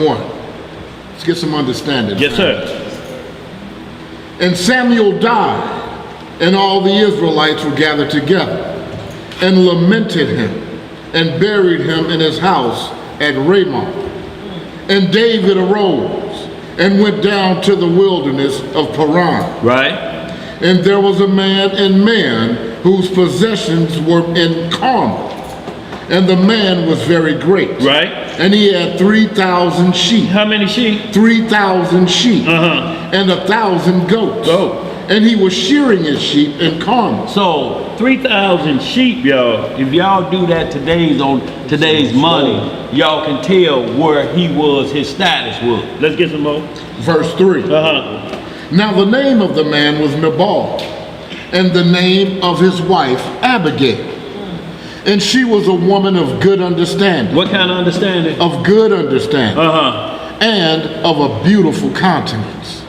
But the man was churlish and evil in his doings. And he was of the house of Caleb. So he's an Israelite. Of a blessed household. A blessed house. This Caleb, he of the house that Caleb went with Joshua up in there. Yeah. He of that house, so he's an Israelite. But he's churlish. He talked rough because he got paper. Yeah. You know, and when the rich are talk rough to the poor, you know, they'll tell you, I ain't gonna give you $2 for that. You know, what you take what I give you. A rich man, you know, he didn't bring his wallet and say, give me $20. You know, I give it back to you. He pay his way. You all day thinking, when you gonna give me back my $20? And he thinking, you talk about that $20 ain't no money. To who? Right. Get some more, boy. Come on with this. Yeah. Verse 4. And David heard in the wilderness that Nabal did shear his sheep. And David sent out 10 young men. And David said unto the young men, get you up to Carmel, and go to Nabal, and greet him in my name. And thus shall ye say to him that liveth in prosperity. What is he living in? Prosperity. He say, look, go talk to him and tell him the man that lives in prosperity. Go to him, salute the house. You understand what I'm saying? Let's see what else he said about Nathan. Peace be both to thee, and peace be to thine house, and peace be unto all that thou hast. See, so as much as you want to skip down and say how Nabal was crazy, this is what David offered the crazy man at first. This is what you do when you go holler at him. He's in a status now. You know, you salute the house. Make sure y'all do that first. Go ahead. Verse 7. And now I have heard that thou hast shearers. Now thy shepherds which were with us, we hurt them not, neither was there aught missing unto them, all the while they were in Carmel. So David is saying, look, also remind him that they were shearing their sheep, we had their back. We kept the wolves off of them. We didn't ask them for a quarter. It was neighborly. That's our Israelite brother. We did that for him. Make sure you remind them of who been watching their back. He didn't hire security. Just let him know that too, so he understand we're not begging. We ain't coming here begging. We provided a service for you. We didn't ask you for it, and we're not asking you now to try to, like we are setting you up for the fall or anything. But he just said, just make sure he remembers that when you come to Carmel, because that was a feast time when you come to Carmel and shear your sheep. That was a time that people would shear sheep, and when they would have, they like, get that to that family over there. Get them the last two. Ooh, boy, this shearing look good today. And you know how it is when you have abundance, you give a little bit out. Go ahead. Verse 8. What it say? Ask thy young men, and they will show thee. Wherefore, let the young men find favor in thine eyes. For we come in a good day. Give, I pray thee, whatsoever cometh to thine hand unto thy servants, and to thy son David. And when David's young men came, they spake to Nabal according to all those words in the name of David, and ceased. And Nabal answered David's servants and said, who is David? Right. And who is the son of Jesse? Right. There be many servants nowadays that break away every man from his master. Shall I then take my bread and my water and my flesh that I have killed for my shearers, and give it unto men whom I know not whence they be? So David's young men turned their way and went again, and came and told him all those sayings. See, they didn't argue with him. Right. Didn't say nothing, just turned and went the other way. He was like, man, I don't know who y'all talking about. He knew exactly who David and Jesse was. You think he don't know about Goliath being killed? Right. K-I-L-T? You don't think he know that? And you don't think he know who did that? And what house he come from? Yo, this was broadcasted over everything around Israel. Right. But this is what a rich man does when he get churlish. Did I say that right? Curlish. Yes, yeah. curlish. Yeah, he get curlish stew just a little bit. And he talk tough. I don't care who you talking about. It's Nabal. Go ahead. Verse 13. And David said unto his men, gird ye on every man his sword. And they girded on every man his sword. And David also girded on his sword.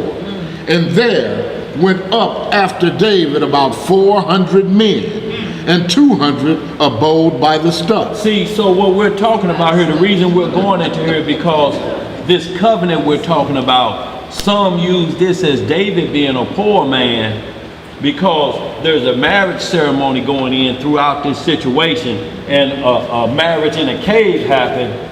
But we're going to see if this is a poor man that don't have nothing, you know, versus a poor man who had, he's already been anointed king by Samuel. He just ain't took the throne yet. So we'll just see here if this is the same mindset based off of the story as it continue to go. What's taking place here? Is this poor or is this wealth? Let's get it. Y'all understand exactly what I'm saying as we move down. 600 men with him, so we got look. Right. How many men he had with him? 600. Who y'all know just hanging out just got a band of 600 and ain't no paper? And you taking orders. Who feeding these niggas? Look, boy. They put me to work. Look, he didn't ask him to give him anything. He said, you're not giving it to me. These men watch your men and watch your flock so that your shearers handle their business. It was no problem. And he got 600? Let's see what he said. Read that again, bro. 14 or 13? Yeah, 13. Verse 13. Right. And David said unto his men, gird ye on every man his sword. And they girded on every man his sword. And David also girded on his sword. And there went up after David about 400 men, and 200 abode by the stuff. Abode by the what? By the stuff. They got stuff, y'all, or the supply. So y'all understand this is not, get it out of your mindset that these men that dug in their pocket and the hole went up to their elbow. No. These were regular men that had jobs and they were rolling with David at this thing. The kingdom of David is already set. It's in the future, $1 billion kingdom. How poor are you at this point? See, Nabal didn't have a clue what he was talking about. See, but that curlishness had got into him, that because David wasn't sitting on the throne, he had no idea what was going on. But let's keep reading, y'all. Go ahead. And what's the stuff? Yeah, what's the stuff? Yeah. What kind of stuff? Look, Give me my stuff. and when you look at other versions, you know, like we say, they strapped up. Certain other versions say, and they strapped up their swords. They put their strap on. Let's get some more. Verse 14. What it say? But one of the young men told Abigail, Nabal's wife. Who was she? Nabal's wife. Y'all keep remembering that. Who is she? Nabal's wife. Go ahead. Saying, behold, David sent messengers out of the wilderness to salute our master. And he railed on them. What did he do? He railed on them. But the men were very good unto us, and we were not hurt, neither missed we anything. As long as we were conversant with them, we were in the field. When we were in the fields, they were a wall unto us, both by night and day. All the while we were with them, keeping the sheep. See, they were like a wall. They was a protection for us. This what he telling him, like, boy, your husband talked greasy about David, and look, if it hadn't been for David, man, we'd have been took a long time ago. Go ahead. Verse 17. Now therefore, know and consider what thou wilt do, for evil is determined against our master and against all his household, for he is such a son of a... Boy, I got to look. Go ahead, bro. Boy, I got a misprint.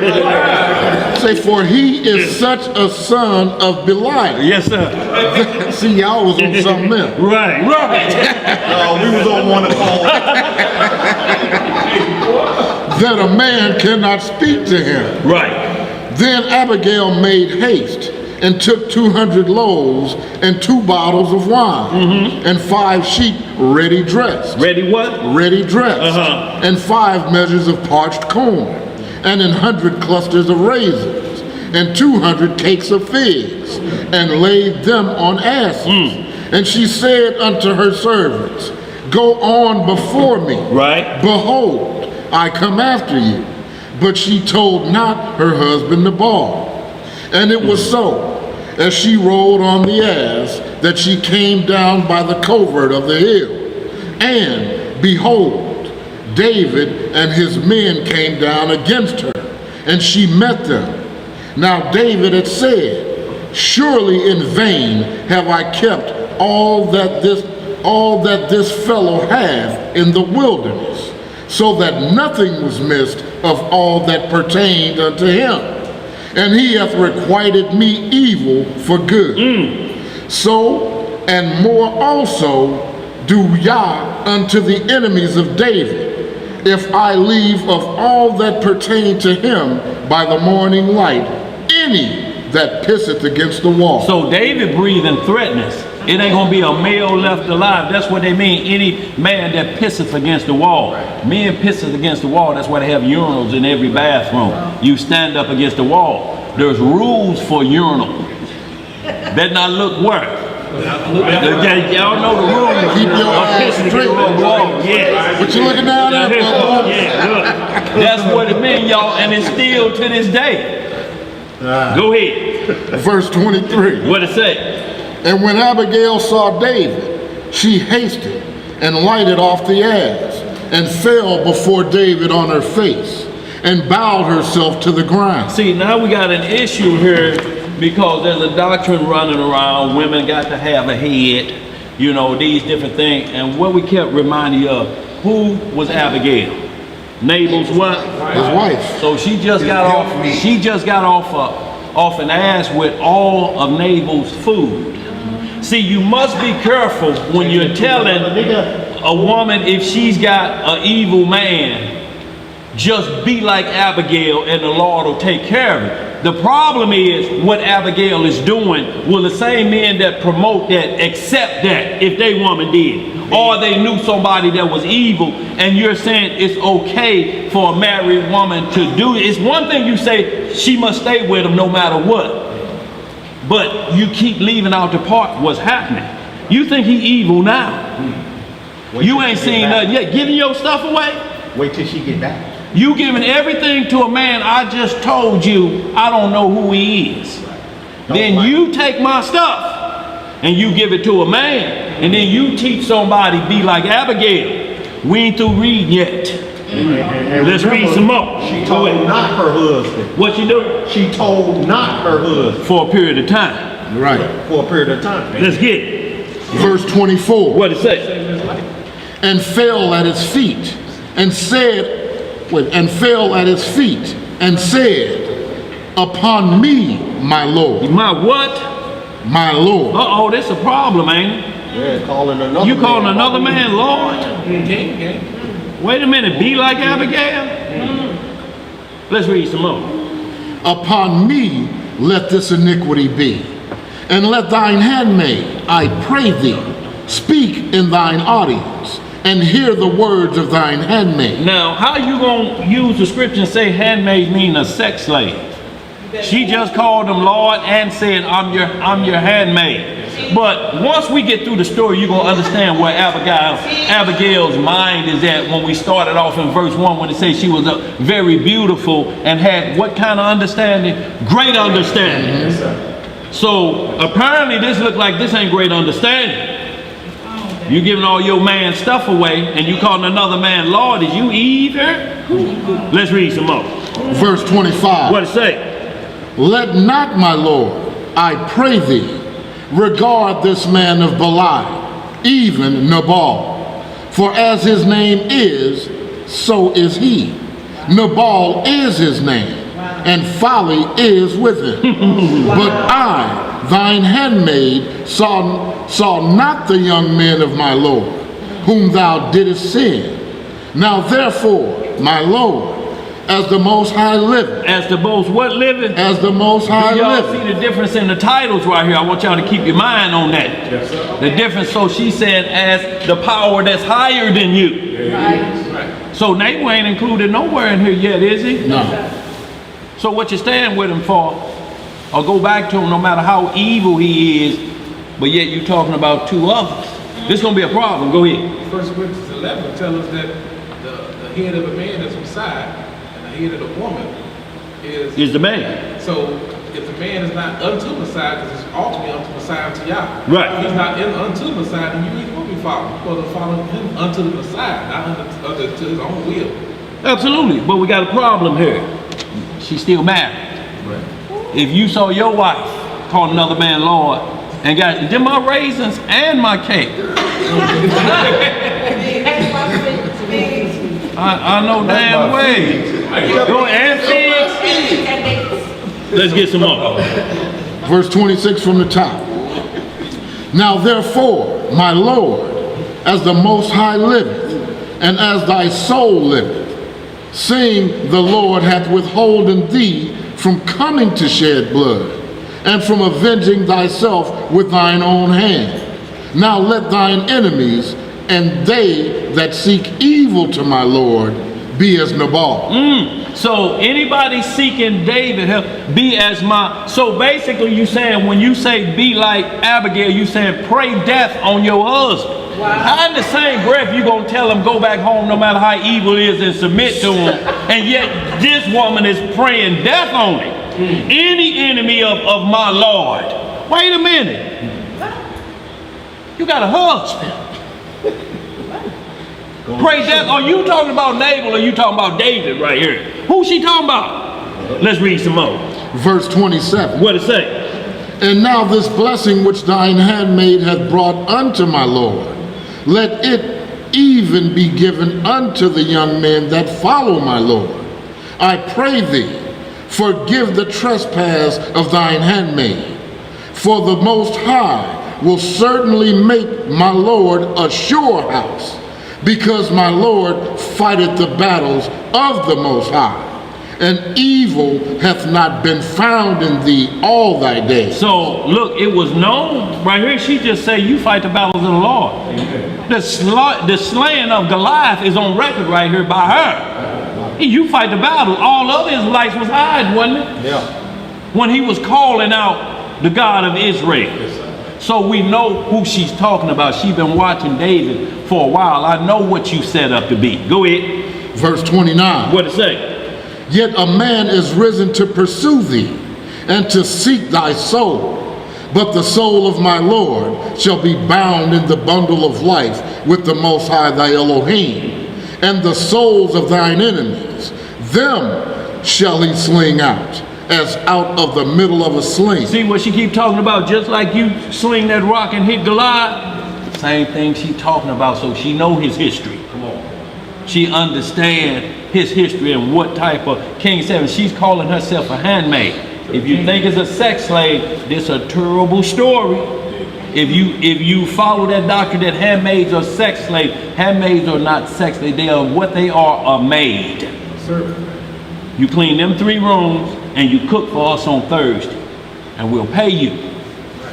Once you go into another room with that woman and the pay is different, she's your wife. Or what you paid her to be. But handmaids are not sex slaves. It ain't written in the Bible. But why is she calling her herself a handmaid to another man that's not her husband? That's the problem. Let's read some more.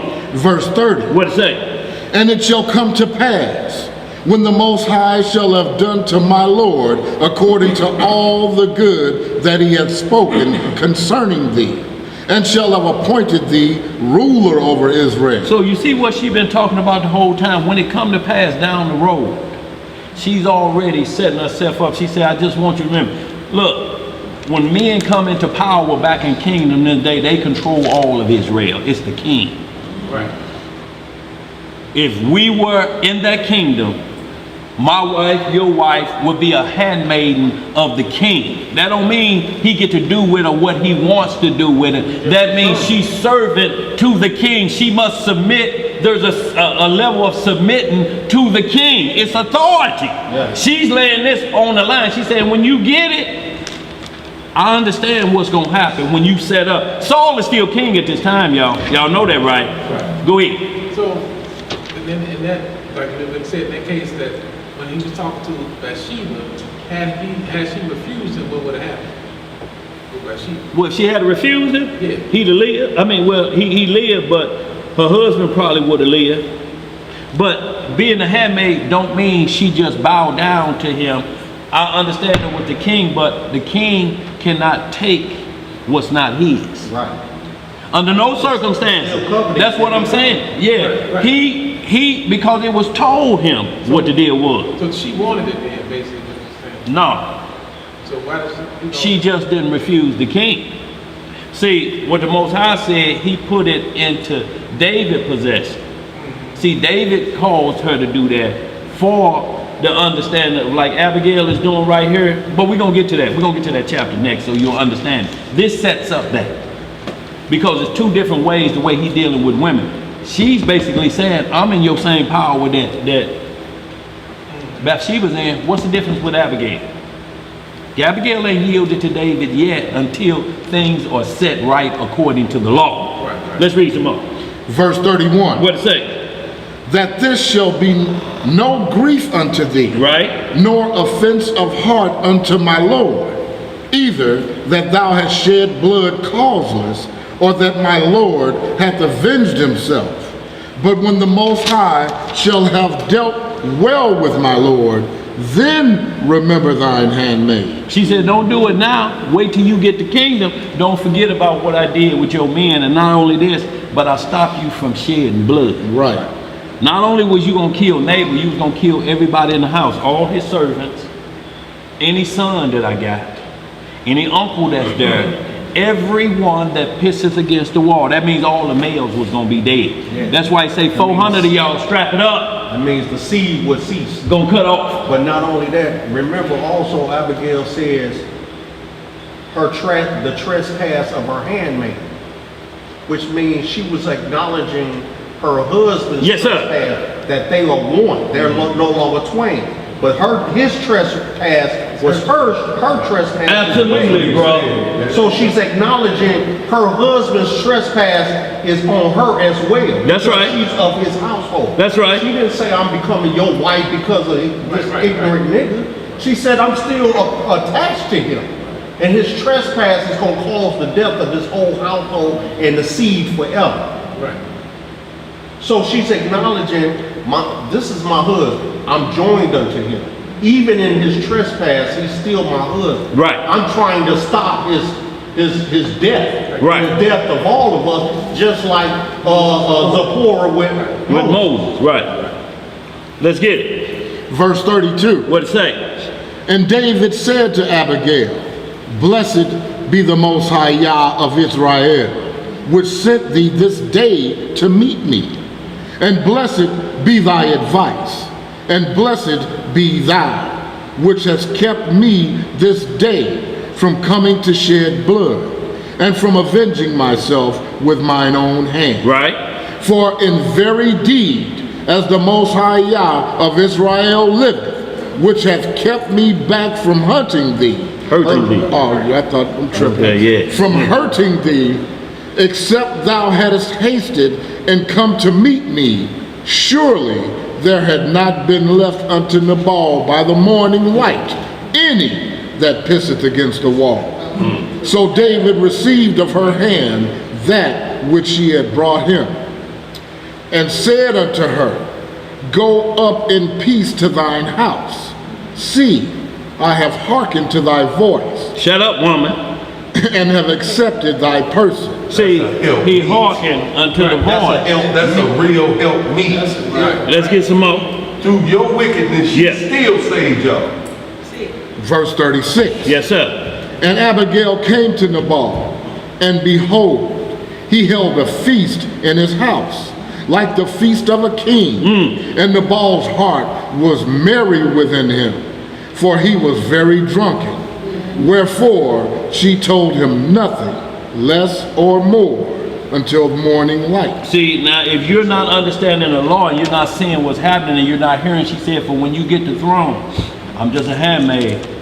Most people look to say, no, that heifer up to no good. And gave all that man stuff to David. Pretty boy David. Killed Goliath David. Don't y'all forget David was a pretty boy. Pretty boy David. Slayer of Goliath David.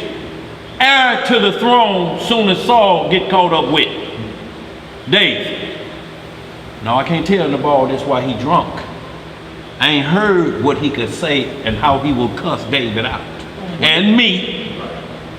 What the Most High says, do not bring bad news to a man in his father. Don't upgrade him. in his married You don't state. think it's time to bring the pimp hand down. Right. Go ahead, bro. Say not the pimp hand. Go ahead. Pimp hand, brother. Go ahead. Verse 37. What it say? But it came to pass in the morning, when the wine was gone out of Nabal, and his wife had told him these things. What she do? She told him these things. So she didn't keep nothing back from him. She just didn't tell him why he was inflamed. Right. Go ahead. That his heart died within him, and he became as a stone. And it came to pass about 10 days after, that the Most High smote Nabal, that he died. So basically he had a stroke. 10 days later he checked out of what she told him. Now, if you're looking at this story, what was it that she told him that made his heart turn to stone other than David was coming to kill you? Right. I had to go give my stuff to that. But it says his heart was broken. Was his heart broken? What is he thinking? I got everything set up and you went after that shepherd boy. Is he thinking that? It's my ewe lamb. What is he really thinking? Where is his heart going? Is it saying, you know, all praises to the Most High? Or is he thinking even eviler? Wait a minute. You did what last night? While I was at the party, that's where you was.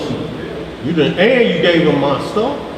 Here you calling him Lord too. You done laid with that. Go ahead. You done slept with that nigga. Most High gave him 10 days to repent. Yeah.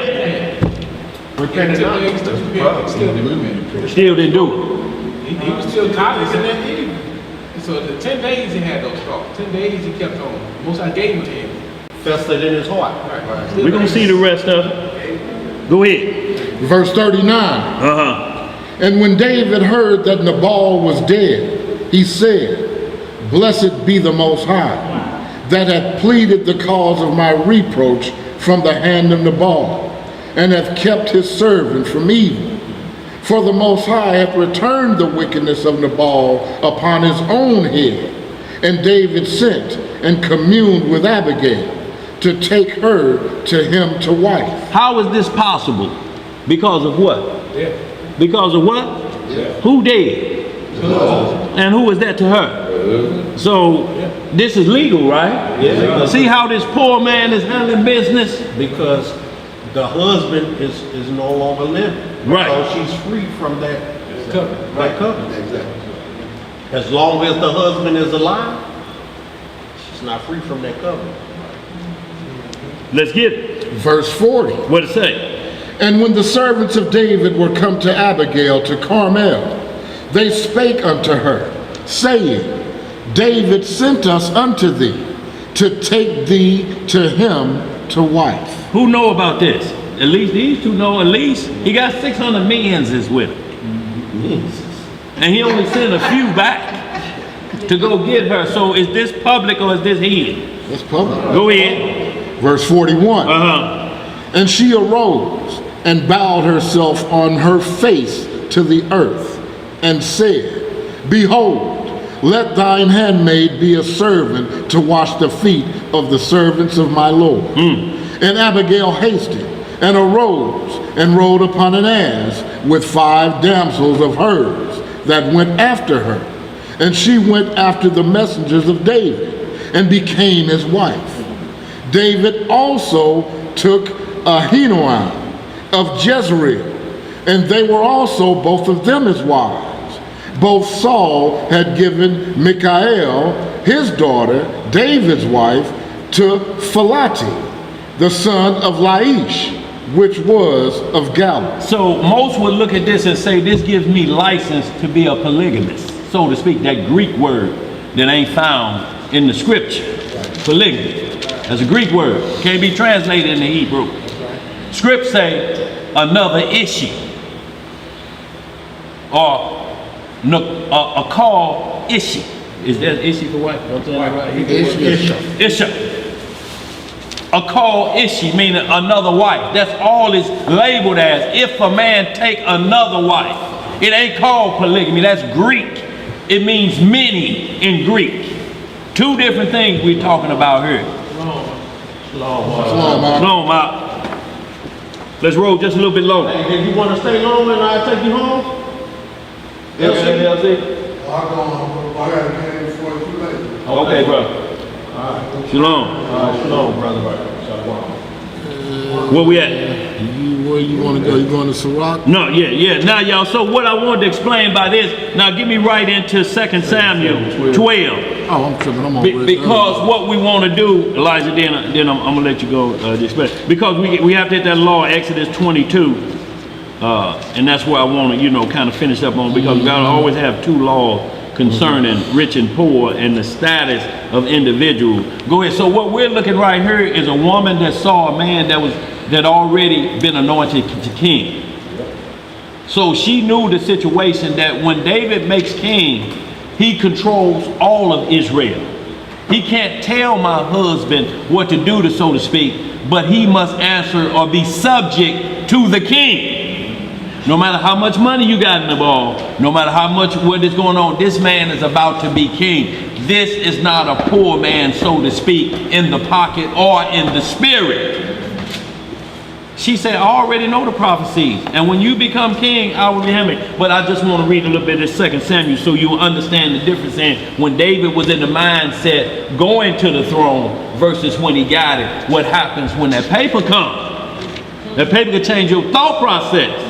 Not every man, and it wasn't the paper that changed his mind, it was the power that came with that position that made him slip up, and he lost. Only when you battling for eternal, you can get comfortable real easy, y'all. That's all we saying is don't get comfortable with what can go away that quick. Don't get comfortable. Seek everlasting. Get comfortable with that. Let's get some more. Where we at? We're in the book of 2 Samuel, chapter 12 and verse 1. Yeah.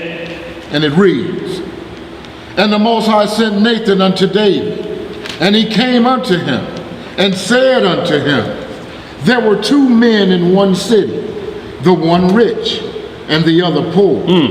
The rich man had exceeding many flocks of herds, but the poor man had nothing save one little ewe lamb, which he had bought and nourished up, and it grew up together with him. Hold on. This poor man did what?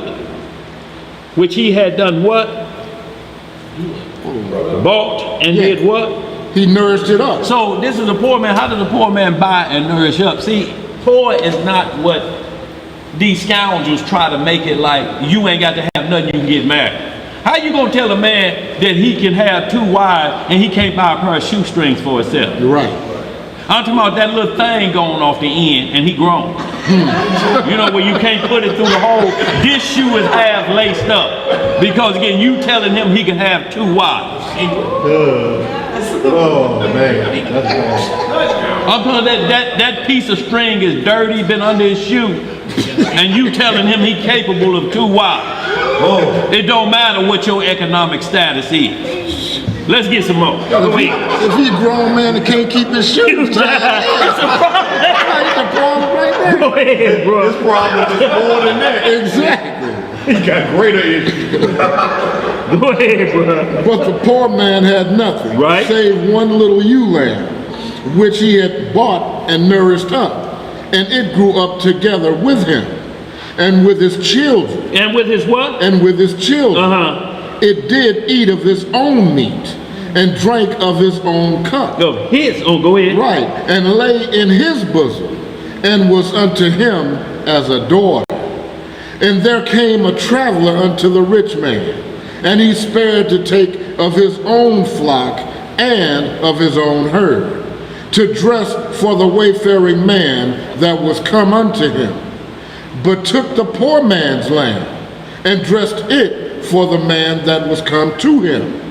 And David's anger was greatly kindled against the man, and he said to Nathan, as the Most High liveth, the man that hath done this thing shall surely die, and he shall restore the lamb fourfold, because he did this thing, and because he had no pity. And Nathan said to David, thou art the man. No. Thus saith the Most High Yah of Yisrael, I anointed thee king over Israel, and I delivered thee out of the hand of Saul, and I gave thee thy master's house. What he given thy master's Thy what? master's Look, house. the master's house is, who's the master's house? Saul is king. I just gave you the house of Israel, the whole house. Jacob and his whole household, all 70 souls. I gave you all of Israel, all the tribes were under your control. That's what I gave you first. Read on, go ahead. And Nathan said to David, thou art the man. Right. Thus saith the Most High Yah of Israel, I anointed thee king over Israel, and I delivered thee out of the hand of Saul. And I gave thee thy master's house, and thy master's wives into thy bosom, and gave thee the house of Israel and of Judah.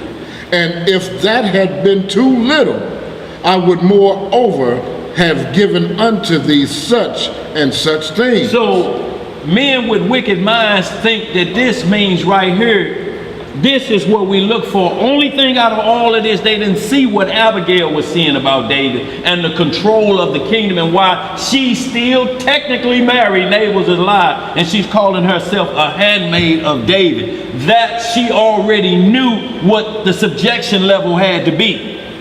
Not once did she say, if you get rid of him, I'll be your wife. Right. Not once was she in a gold digging status when she was making all that. All she was just saying, you gonna be king, is already written. The people already know I'm your handmaid.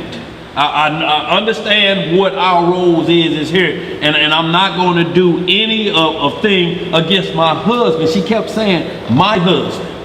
The problem is what she was saying, and for those who use it as meaning that a man could be in any type of status and you still have to stay with him. If you saying that, we understand that. The problem is, will you accept her giving all your stuff away and calling another man Lord? You think they accept it? Nope. Huh? Not just no, but hell no. Hell no. What a cereal was that? You went to work, ain't no cereal here. I gave that stuff to my Lord. What? What happened? These Negroes are clicking out not over the smallest matters of a woman. If a woman poses a question, she's not submissive. There's this submissive doctrine going on that if a woman ain't submissive, and that the man must rule over her with this iron fist doctrine. So they talking about doorman, basically. Yeah, they say the woman is a possession. Right. Well, and I want to do this last one, then I have to let Liza take over because I gotta get out of here, y'all. But what I wanted y'all to see was the difference in when David got the kingdom versus when he didn't have it, about the women that's involved. If he said, okay, she can get away with calling you a handmaid, then like most people say, well, what was the problem with him going after Bathsheba? He said, I gave you your master house. The wives come with that because Saul is dead. What is he supposed to do with Saul's wife? That's his mother-in-law. They missed that part. How you gonna have the mama and the daughter? Then that goes against the law. That goes against the law. So he wasn't telling them when I gave you that, I gave you so you can have your way with your mother-in-law. She's still his mother-in-law even though Saul is dead, ain't she? Right. Mm-hmm. But they lips will turn up and be smiling like the Joker. They say this a 2 for 1. No, that's a law breaking you finna get busy with. That's why it kept naming them in succession. But you took another one's life, David. You didn't do that before you got the throne. You didn't got comfortable. Because David was supposed to be out there at the war to show the other nations who King David is. Right. But you right here, and you clowning, you missed the war for this, and you turn, David, that ain't you. Mm-hmm. And as y'all read the rest of that, you'll see that Nathan said, the Lord knew you was going to repent, that's not your heart. But how quickly can riches change the heart of a man? From that poor status of just being, I got 600 men. David had a business, so to speak, at Shepherd. Them boys is watching. They ain't doing that. They ain't living off of that, picking up scraps and cans and cash in the means. No, they living good. No, they ain't looking up, picking up, oh, here's a bottle. It's still got a little bit something left in it. You found anything? Oh, you left a piece of lettuce there, brother. He wasn't poor like that, you know. And Abigail didn't come at him like that. She said, boy, you have the power and authority to kill anybody that goes against the king. You gonna be set up. We already heard Saul on his way out. That was Abigail. That was the reason why. But she still protected her husband. But she told him he crazy as hell. Now, what man, I don't care what it is, if he's crazy, do he want her to tell anybody that out publicly? There's 200 men that's with David.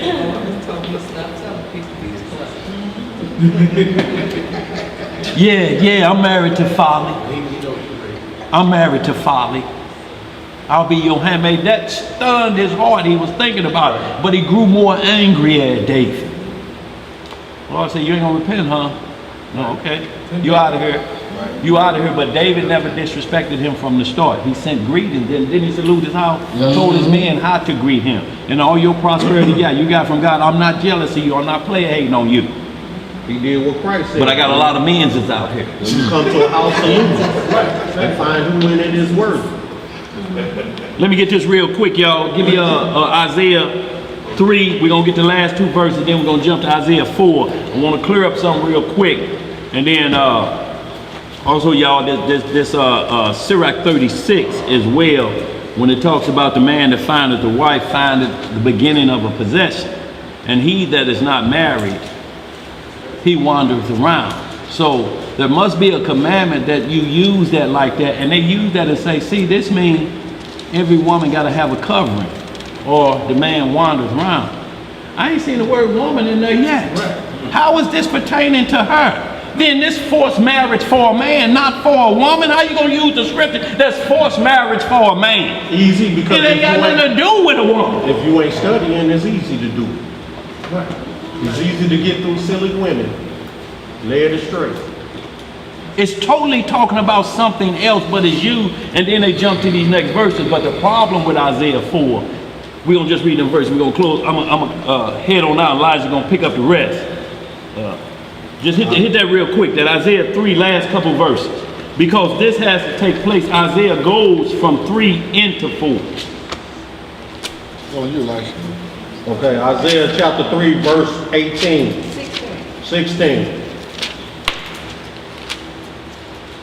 Moreover, the Most High said, because the daughters of Zion are haughty, and walk with stretched forth necks, and wanton eyes, walking and mincing as they go, and making a tinkling with their feet, therefore the Most High will smite with a scab the crown of the head of the daughters of Zion, and the Most High will discover their secret parts. In that day, the Most High will take away the bravery of their tinkling ornaments about their feet, and their calls, the round tires like the moon, the chains, and the bracelets, and the mufflers, the bonnets, and the ornaments of the legs, and the headbands, and the tablets, and the earrings, and the rings, nose jewels, the changeable suits of apparel, and the mantles, and the wimples, and the crispy pins, the glasses, the fine linen, and the hoods, and the veils. And it shall come to pass that instead of sweet smell, there shall be stink, and instead of a girdle, a rent, and instead of a well-set hair, baldness, and instead of a stomacher, a girding of sackcloth, and burning instead of beauty. Thy men shall fall by the sword, and thy mighty in the war, and her gates shall lament and mourn, and she being desolate shall sit upon the ground. And in that day, chapter 4, 7 women shall take hold of one man. And what day? In that day, 7 women shall take hold of one man, saying, we will eat our own bread, right, and wear our own apparel, right. Only let us be called by thy name to take away our reproach. Now hold it right there. Now give me Exodus 21 and 10. I'm sorry, sister, what you say? Is these 7 women, these same bald women that stink from chapter 3? Look. With them? Look. Hey. Okay. Negroes. Real quick, get Exodus 21 and 10, because it's what they're saying that they don't have to worry about. No, I want you to stay there. Like, I want you to finish all of that 6. I just need Exodus 21:10, just one verse, and then go back to 4 and see what they say they're gonna do. See what they say they will do at this point. What they are relieving the men of at this point. To the law. Going to law. Hit that real quick. Exodus chapter 21 verse 10. What it say? If he take him another wife, right, her food, her raiment, her duty of marriage, right, shall he not diminish. So he can't not diminish. Okay, now look at what they say they'll be responsible for in this last day. It's perverted. That's what I'm talking. Huh? And that is what's going on. Look, what they're saying is what you're responsible for now in this day. Don't worry about having to pay my clothes today. You're off the hook at this point. But that's in that day. It's not this day that you get to do that. You don't get to pimp them out or cash them out right now. They're not responsible for your duty. That's in this day. She went back to the law owner. You don't have to worry about that no more. But that ain't today.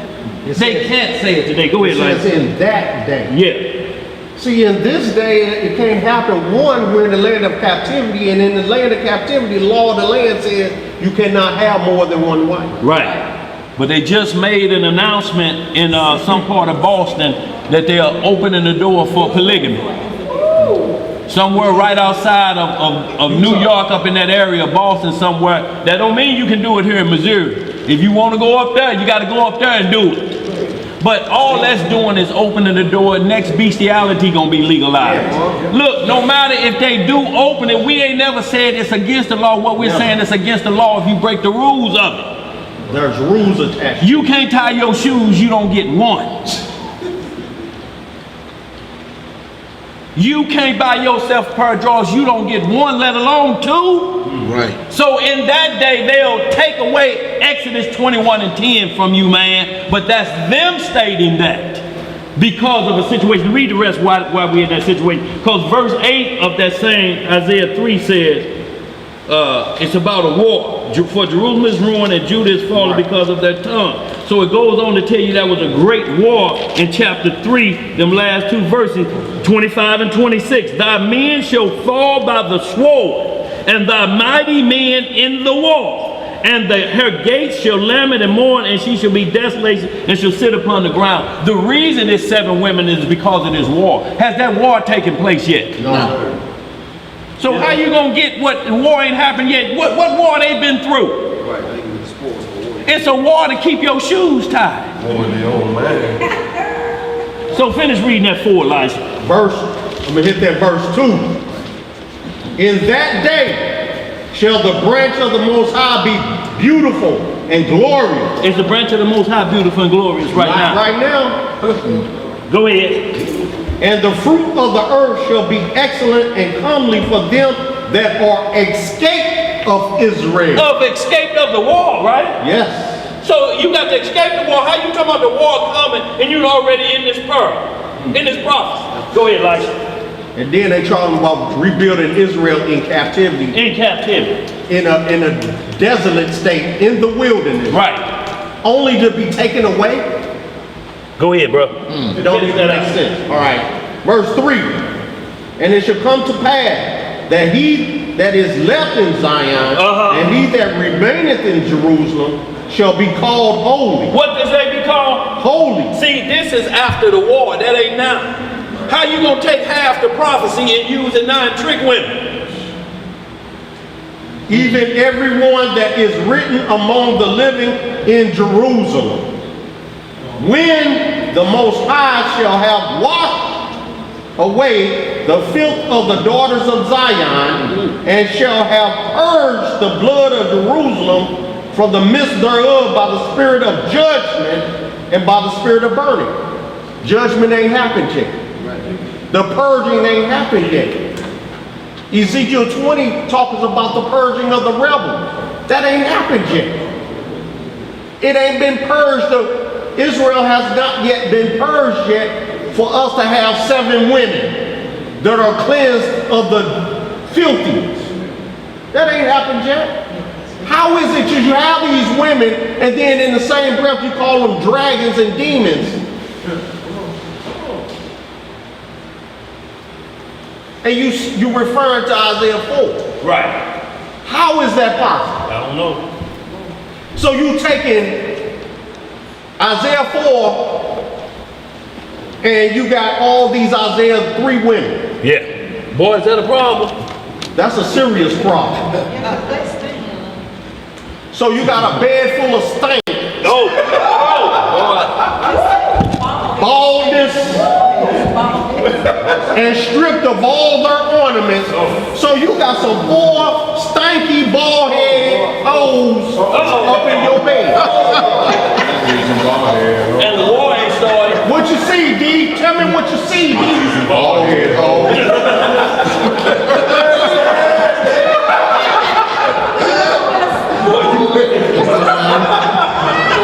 And these niggas want 7 of them. 7 bald-head hoes.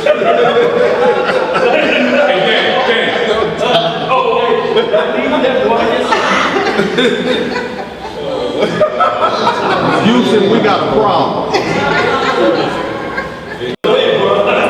Verse 5. This is a little bad. Shalom, I'll see you later. And they stink. And they stink, brother. Do you want that? No. And you want a whole bunch of them? So if you got those, guess what your children are? Stinky bald-head children. Verse 5. And the Most High will create upon every dwelling place of Mount Zion and upon her assemblies a cloud and a smoke by day, and the shining of a flaming fire by night, for upon all the glory shall be a defense. And there shall be a tabernacle for a shadow in the daytime from the heat, and for a place of refuge, and for a covert from the storm and from the rain. Ain't that in the latter days? Ain't that when the Most High has come and judged and purged our iniquities and set us back on in a righteous manner. So how are you getting that and fitting 7 righteous cleansed women in a corruptible state of mind and being and existence? We're living in Isaiah 3 right now. But you saying you're finna gather a whole bunch of Isaiah 4s to yourself. But the Most High says the women we have right now are not fit. Not saying all women, but he's talking as a whole, nationhood, including the men too. Right. I said, wouldn't be right to have 7 women. For all tables are full of vomit. There's no righteousness. Now, let's hit this Hebrews 13.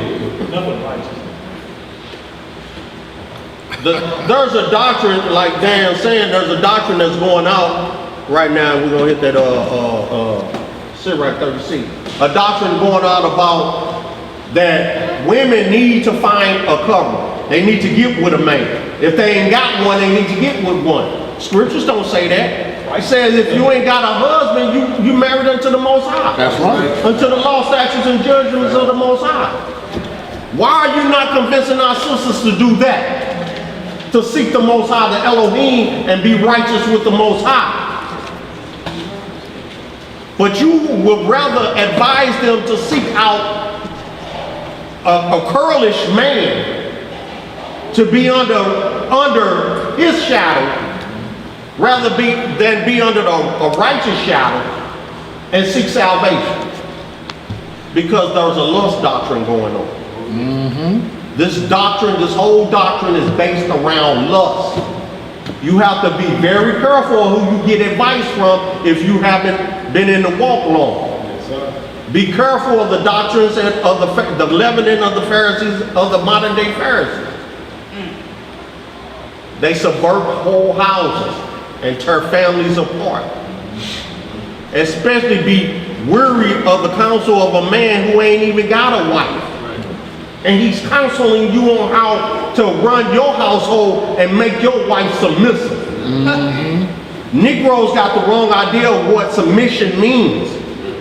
We're supposed to be submissive to the Most High. That's right. We sure don't do that. But these same Negroes that's stressing the women being submissive to the man are not submissive to the Most High, because them niggas at war with each other. Yes, sir. Hit that Hebrews 13, because they saying that the law says that the woman needs to find a husband. Well, according to the law, it says quite the opposite. Says that the man finds a wife. That's right. Now just think about this. If a woman looking for a man, she's willing to do whatever the man wants just to be in his company. That's right. So she's going to be gullible. She ain't going to seek her own understanding, her salvation. She just want to be called a wife. I got a man. Whatever you like. So she's going to do whatever, without asking any questions whatsoever. Now we see what Abigail did. She understood the prophecies written. Nabal knew them too, but he refused to know them. Trusted in his riches. A lot of our brothers trust in their knowledge, their so-called knowledge of being Hebrew and being a man, and don't understand what a man is. You just a grown male. They're trying to have some of the benefits of the kingdom before the kingdom. You ain't no man. You just a grown male. A big boy. Big old boy. Baby you. Yeah, baby you. Big boy, baby boy. Big baby Huey Negro. Jolly, my jolly. Hey, baby Huey had on the pamper, didn't he? Yeah, big old Jethro Bodine type Negro. Big old grown Negro still in the 6th grade. Baby you. Baby Huey, big old Soft. boy.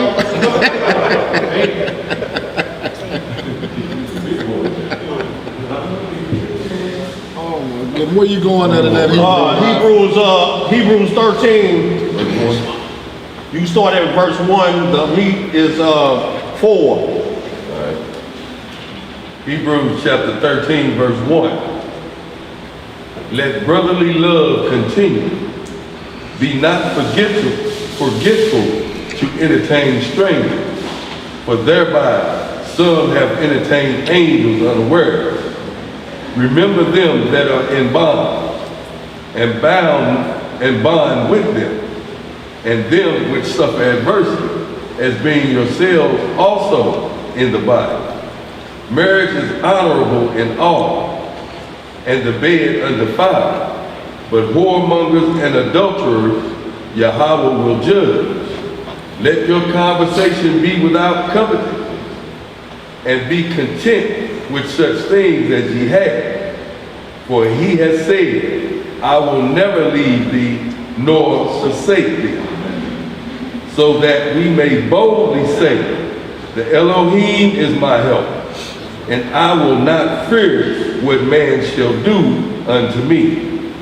Remember them which have the rule over you, who have spoken unto you the word of Yahweh, whose faith follow, considering the end of their conversation. Yahweh Shah Mashiach, the same yesterday and today and forever. That's right. Be not carried about with diversions of strange doctrine, for it is a good thing that the heart be established with grace, not with meats, which have not profited them that have been occupied therein. That's good. That's good. But I was dealing with the honor. The marriage is honorable in all, and the bed undefiled. But marriage is honorable because marriage is a representation of Christ with the church. That's right. Yes, sir. Undefiled.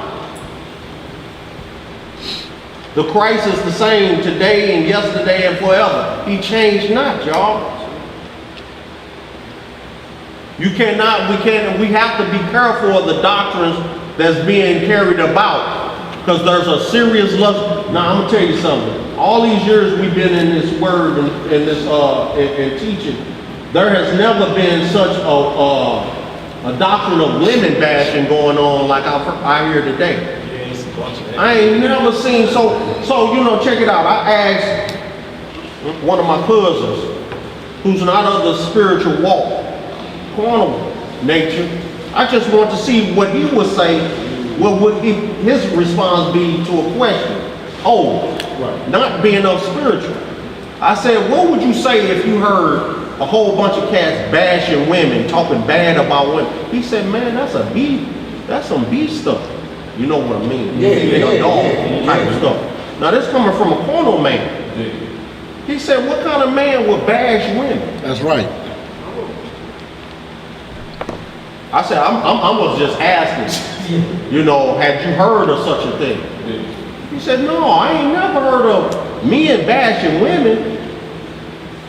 Then do they like men? Eventually, that's what's going to be the case. Because if you slandering and bashing the women, then where's your affection going to be towards?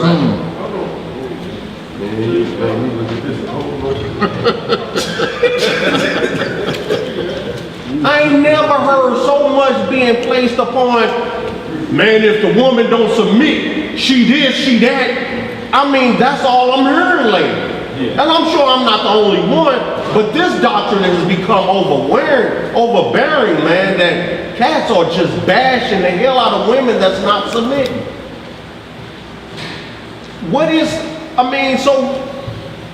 What's their definition of submission then? But then you think about this too, now. We'll hit that, we're gonna go to Sirach 36.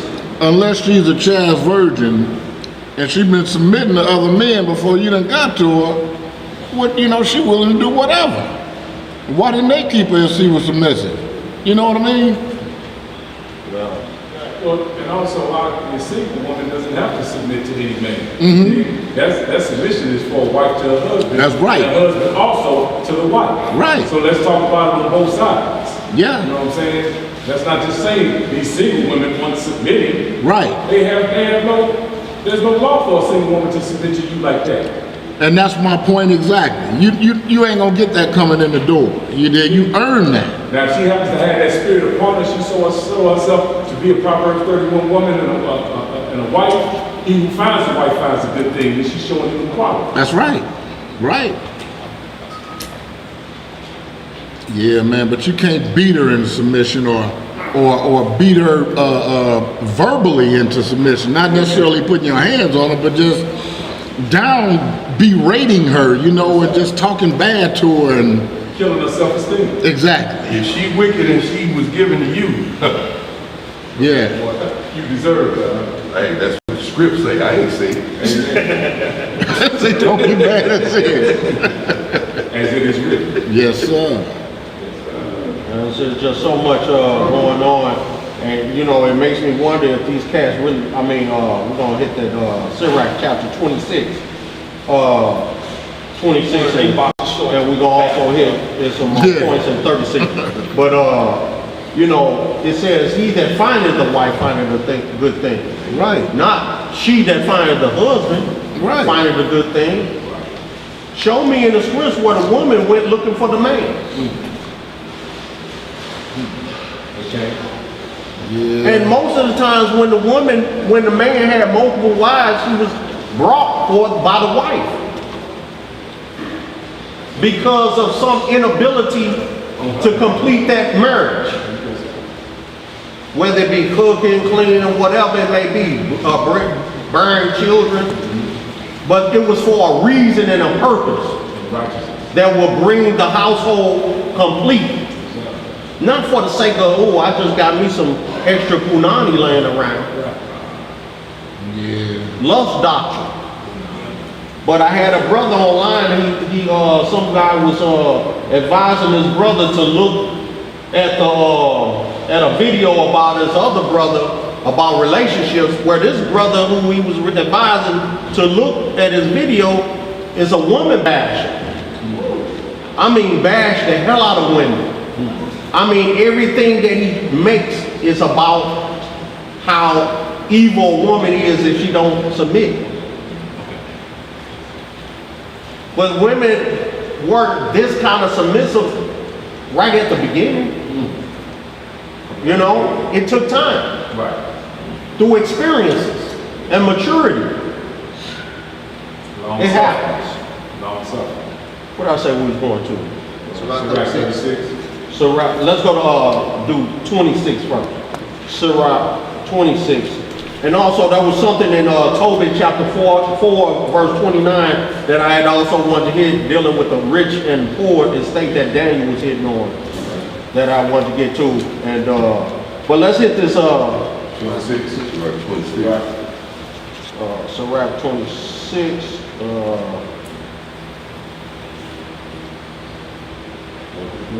You also see,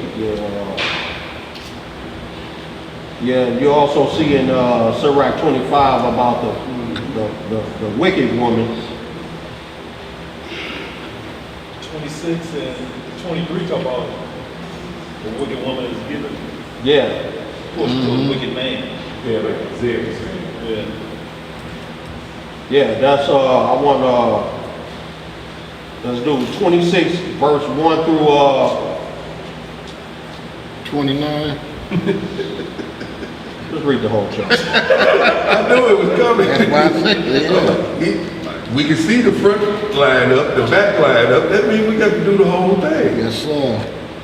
Sirach chapter 26, verse 1. Blessed is the man that has a virtuous wife, for the number of his days shall be doubled.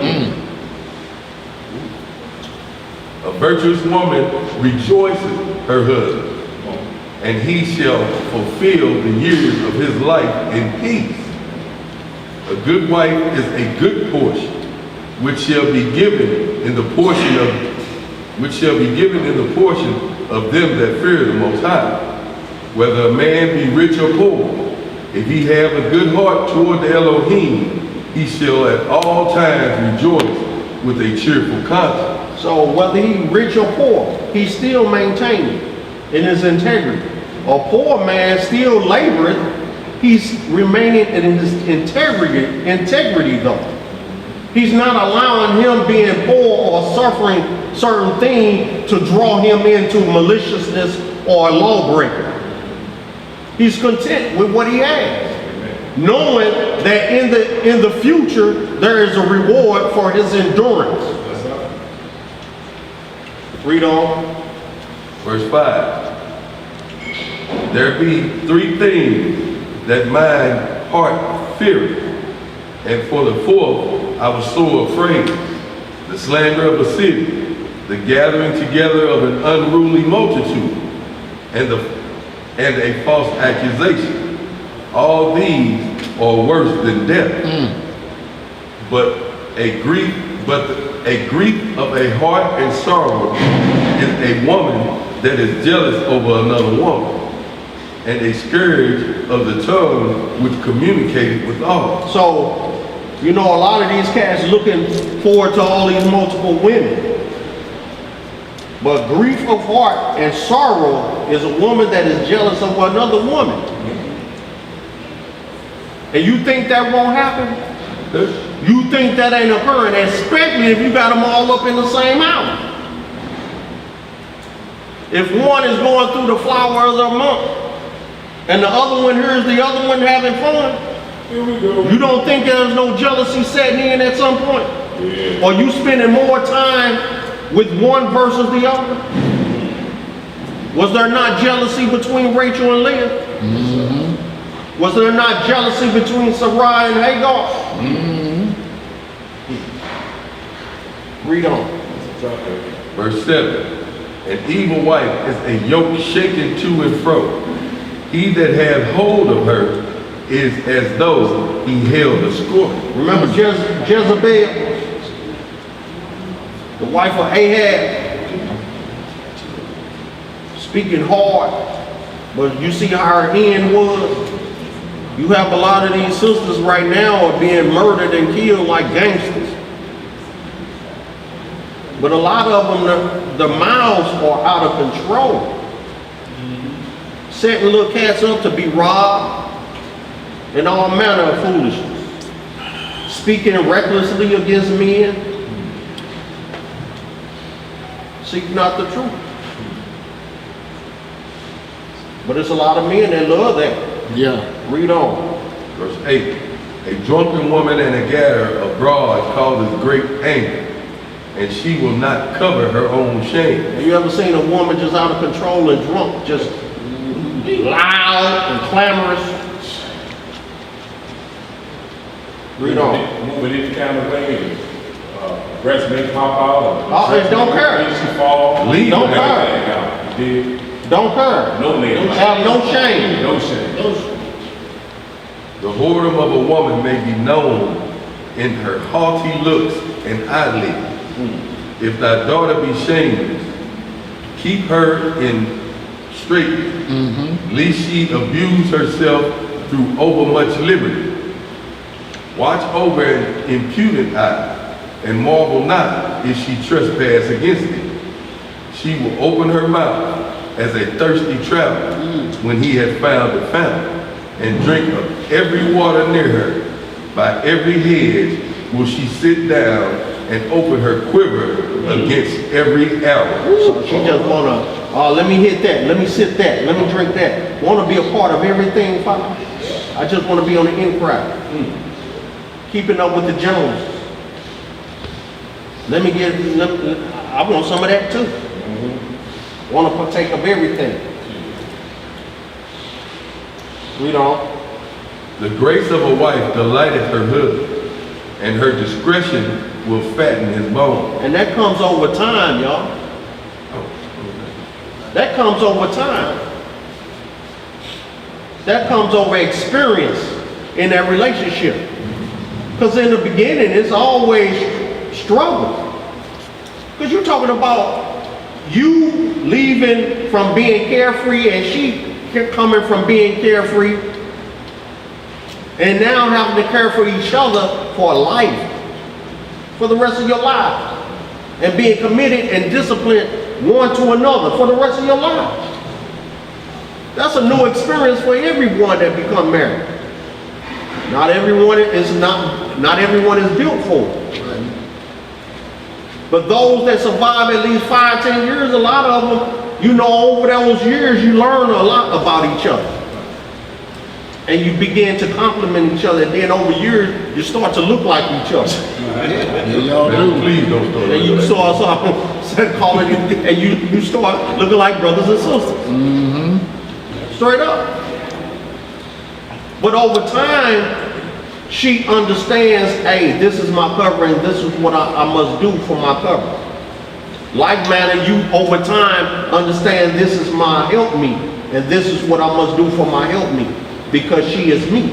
This is my flesh. That's right. No man hateth his own flesh. Right.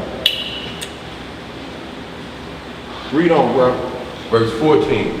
A silent and loving woman is the gift of the Most High.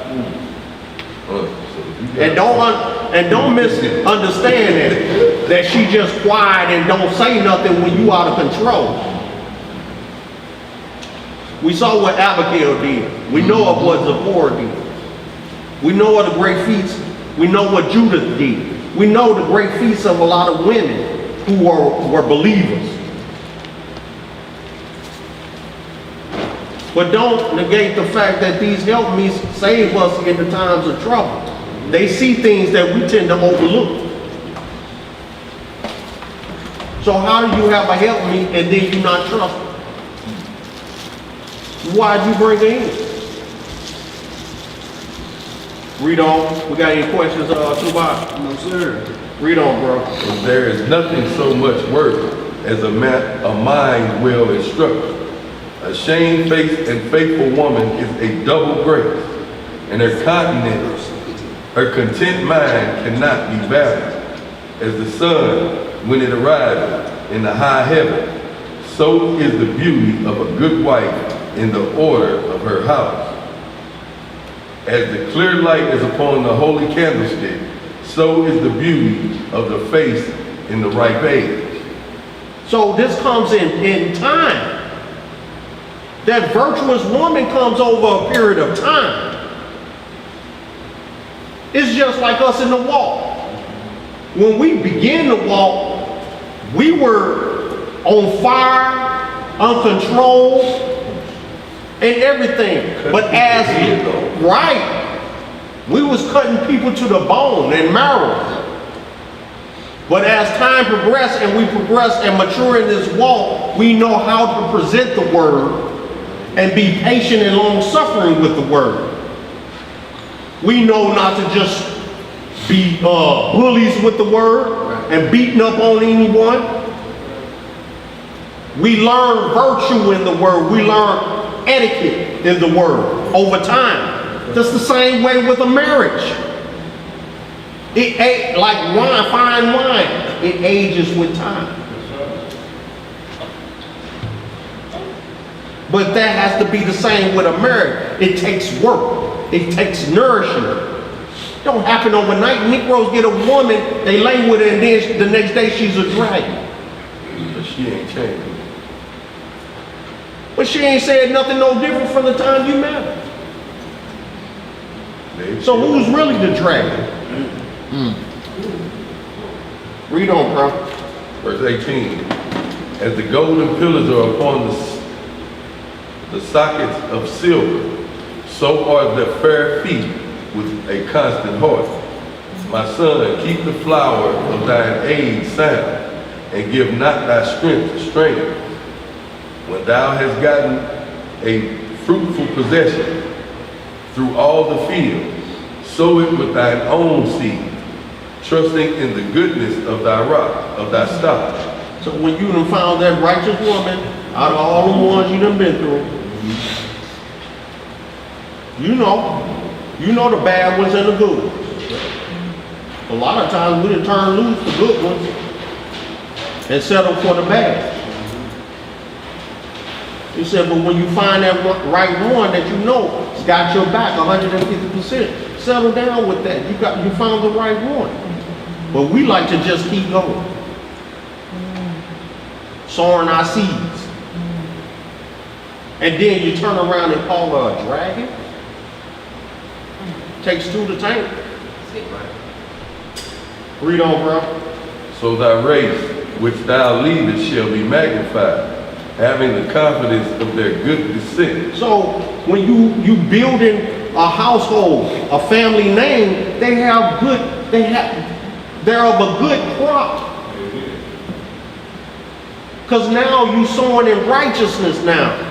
You investing in that fertile ground. You're investing in that.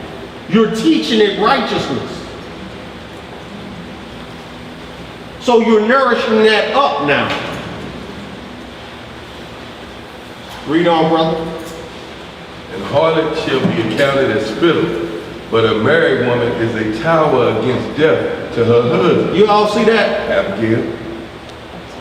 You see that? A harlot shall be counted as spittle. He said, he that is joined unto a harlot, is he not a harlot? A lot of these cats that say once you lay down with a woman, you marry. So if you laying with a hoe, you a hoe.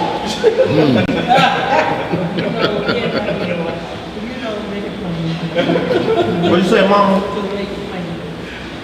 She a tower against death, just like Abigail did. But a good wife is going to be a tower against Stop death. dating from killers.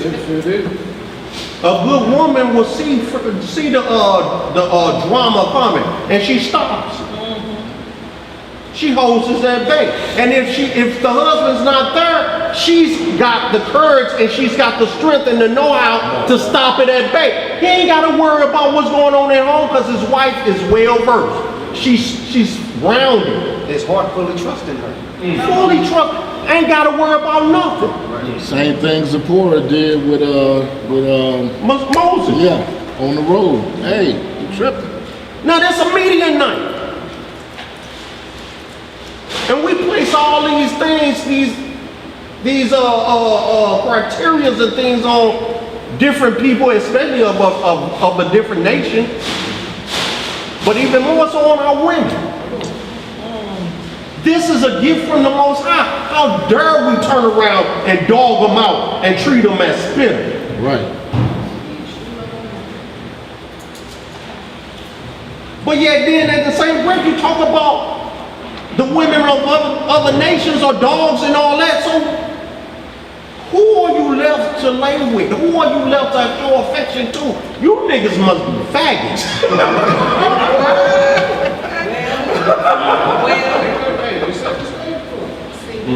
When ain't nobody be sitting next to you. There's some gay stuff going on, man, behind closed doors. Yeah.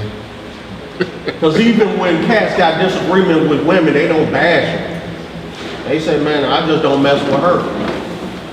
You know, but they ain't bashing all the women. Where did this submission doctrine come into play? This come from men that ain't got no courage in themselves, ain't got no real manhood, ain't got no spine. That you beat down a woman to make her submit. Right. It's just like when cats used to ask me, man, how do I make my dog mean? You don't have to make your dog mean. Treat them well, they're going to protect you. Right, It's simple as that. Treat them good, they know where the goodness is coming from, they're going to protect that. Treat your wife well, she's going to protect you. You think she want to leave and go to something, a girlish man? No. Who wants to be with an evil mate? Just like what child you know grow up to want to be evil and a criminal? That's learned behavior. Nobody comes out the womb and say, oh, I want to be evil. I want to be wicked. I ain't never heard of such a thing. But brothers are beating up on women like, man, if they don't do this, do you know her background? Do you know where she comes from? Maybe she's beaten down and peeled and detached and everything, broken down. But see, this is the problem. We want We want the benefits without going through the probationary period. And a lot of women are giving up the benefits without putting men through the probationary period. So when they don't respect you and they don't love you, well, guess what? You didn't give them a reason to. You never gave them a reason to. When we came up, we had to date a girl. We had to take her out, be willing to take her to the movie, buy our little support shit. We had to. It wasn't happening unless you was willing to pay the fee for the female. Now you need some blunt and sunflower seeds. There you go. Sunflower seeds and blunts. Arizona You got iced it tea. going on. Arizona iced tea. Hey, gotta wet your whistle after that blunt. Them sunflower seeds. In a can or bottle. Doesn't matter. Read on, bro. Verse 23. Yes, sir. A wicked woman is given as a portion to a wicked man. Oh, what? Say it again. That's what it said. Play it again, Sam. If you got a wicked woman, that's your portion. See, you scream out wicked woman, but what's your portion? Have you looked in the mirror? You the one joined yourself into it. So she wicked, but you good. She probably looked just like you. A wicked woman is given as a portion to a wicked man. Read on, bro. But a godly woman is given to him that fears the Most High. That comes over time, y'all. You gotta be willing to nourish that seed up. Y'all need to be growing together in that word. See, that's the problem. Negroes don't want to put in the work. They don't want to nurture her. They want her to do her own thing, and they want to go hang out with their homies talking about they doing the will of the Most High. You ain't doing shit but smoking something on the grill, passing the ale, and turning up a bottle, and by the end of the night, you niggas busting caps at each other. Well, they play a little video games too. They play video games Yeah, before they the play busting the video. cap. Yeah, that, right before the busting of the caps, I think it's video time. Did his cap busting. It is cap busting.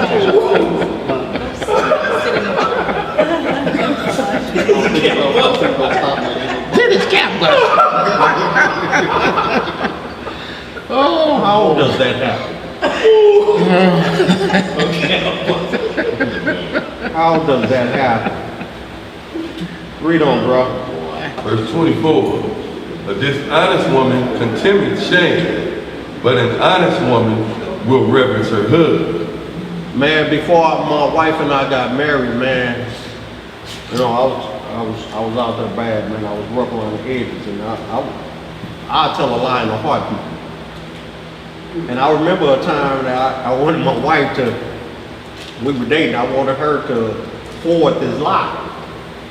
Man, my wife will not lie. She like, it makes her cringe, man, and she won't do it. I had to bear the blunt of it. She won't do it, man. She would not do it. I love her to death, man. All praise to the Most High and His only begotten Son. So my wife will not lie.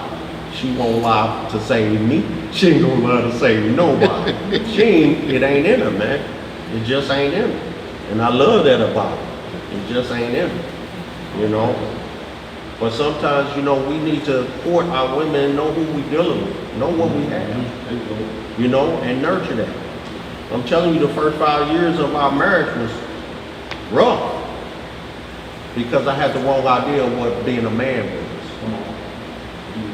I had the wrong idea of being a man and the husband. I had the idea of, I'm the man, what I say go. And she still's allowed, you know, I have the final say on everything in my house. I didn't have to rule with an iron fist though. It's not necessary.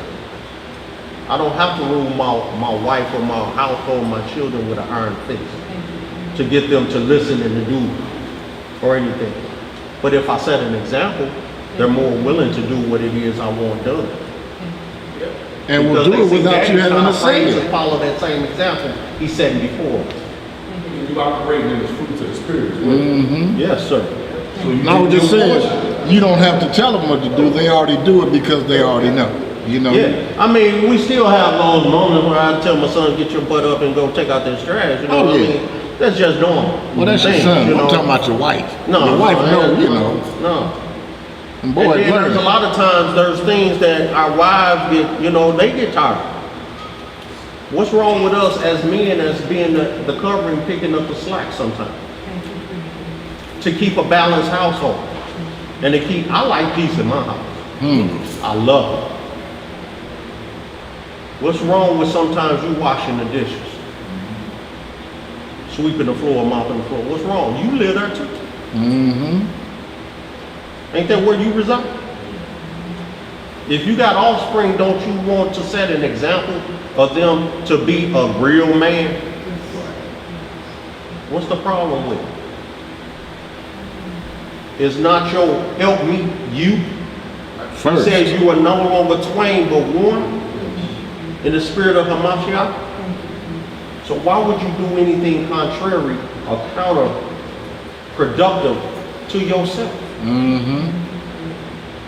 It don't make sense. If you're not looking at your wife as yourself, you already established a problem within your relationship. Well, you know what, man? It's funny because I think about some of our local brothers who are on this polygamous kick, and I see, you know, some of their wives, I guess the first ones are more afraid to lose them, and they're willing to share them with other women as opposed to not having them in their life. They rather take on a sister wife to make him happy, but then they're truly not happy. Right. But then I see some of these cats post stupid stuff like, well, I know you'd rather I have another wife than be cheating on you. Well, hell, you bringing the cheat home and you making her watch it. Right. She's not, you know, the one who brought this woman and said, baby, here, this is you making her accept what you want her to accept. Right. But then, what's the cutoff? How many wives do you get before you satisfied? Hey, brother. And if you ain't satisfied and you looking at other wives, you still lusting after other women because you got 2 or 3 women that is willing to put up with that shit, but you still looking at other women. When is it over? Hey, hit that 2 Timothy chapter. Over when you come into this truth. I was running through living before I got in this word. What the hell I look like still doing it now? In the word and using the word as the crux. And then start using the word. Come on now. Up my game now. Boy, yeah. Man, that's wicked. You're going to get your portion according to these scripts. Hey, Matthew 5 said, he that breaks the commandment, the least commandment, and teaches men so, shall be called the least in the kingdom. That's right. So that pertains to you that call yourselves teachers of the word. Right. First and foremost, to the Jew first, and then to the Gentile. You are held accountable as a teacher of this word, that if you're going about telling women to find you a covering, get in the house with a man, and you're not telling them, advising them to seek the covering of the Most High and His only begotten Son, first and foremost, you are teaching law breaking. That's right, you're out of order. You're teaching lust, and you bringing that woman into everlasting damnation through lust and just going through men. You're going to be held accountable for that. Get that 2 Timothy chapter 3, brother. See what we dealing with these Negroes in these last days. Y'all get back to that, y'all read that Sirach 26, also Sirach 36.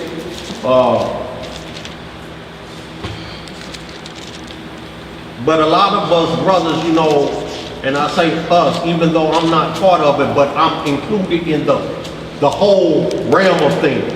Because when he says Israel, we're all included. What in that 3 you want? 16, 17? Or? No. I want the whole thing, brother.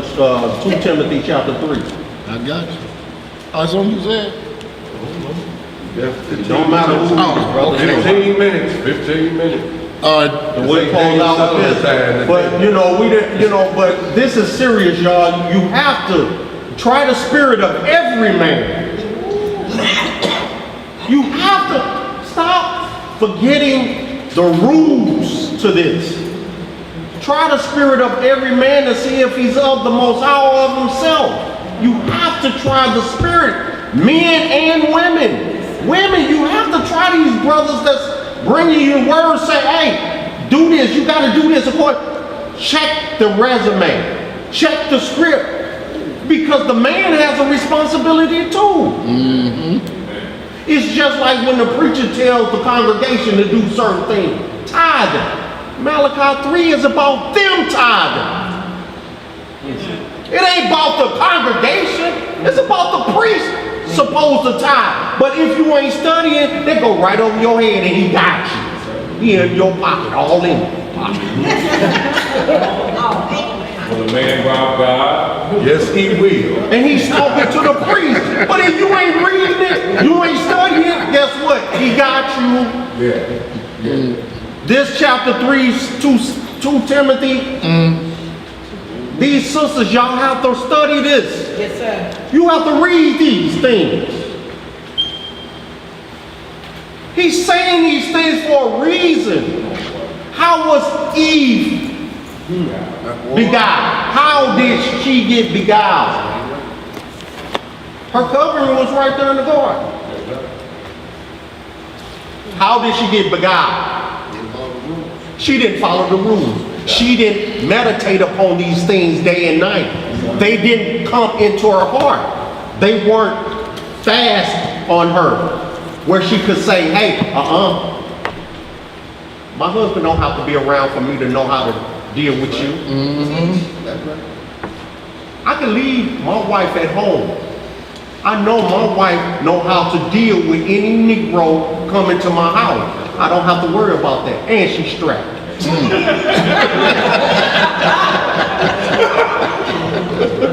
I ain't worried about nothing. You better be worried. The book of 2 Timothy, chapter 3 and verse 1. This know also, that in the last days perilous times shall come. For men shall be lovers of their own selves, covetous, boasters, proud, blasphemers, disobedient to parents, unthankful, unholy, without natural affection. What's that natural affection?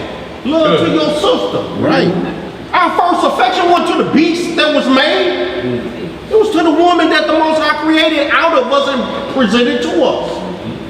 That's where our affection, if you got affection towards a beast or anything outside of that woman, we got a problem. How about even having love enough for your brother, not the sheep?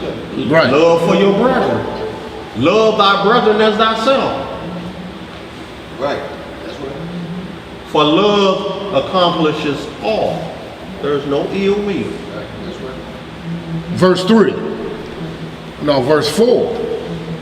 Traitors. No. Verse 3, was that good? Finish chapter 3. Verse 3.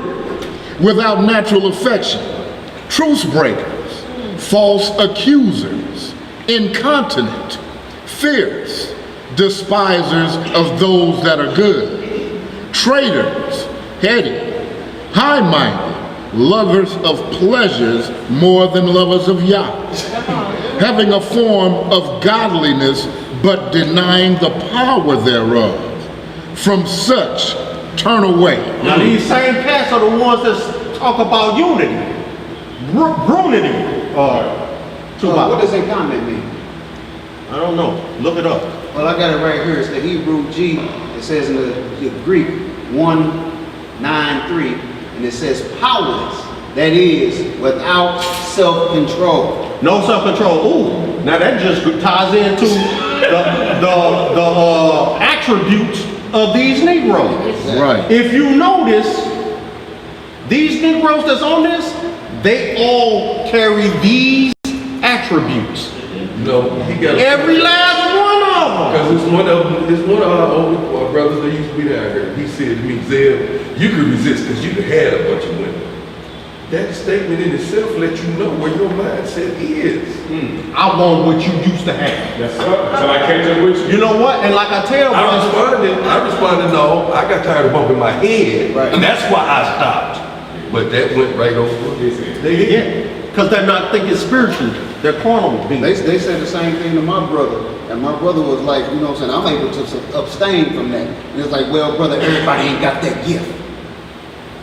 That's what was told. And see, this is what Paul said. Paul said, I'd rather be That's married. because you're not seeking the best gifts. Right. But see, Paul says, yes, seek after the best gift. I'd rather you marry than to burn. However, if you cannot, I'd rather you be like myself and become a human and not touch a woman. That's right.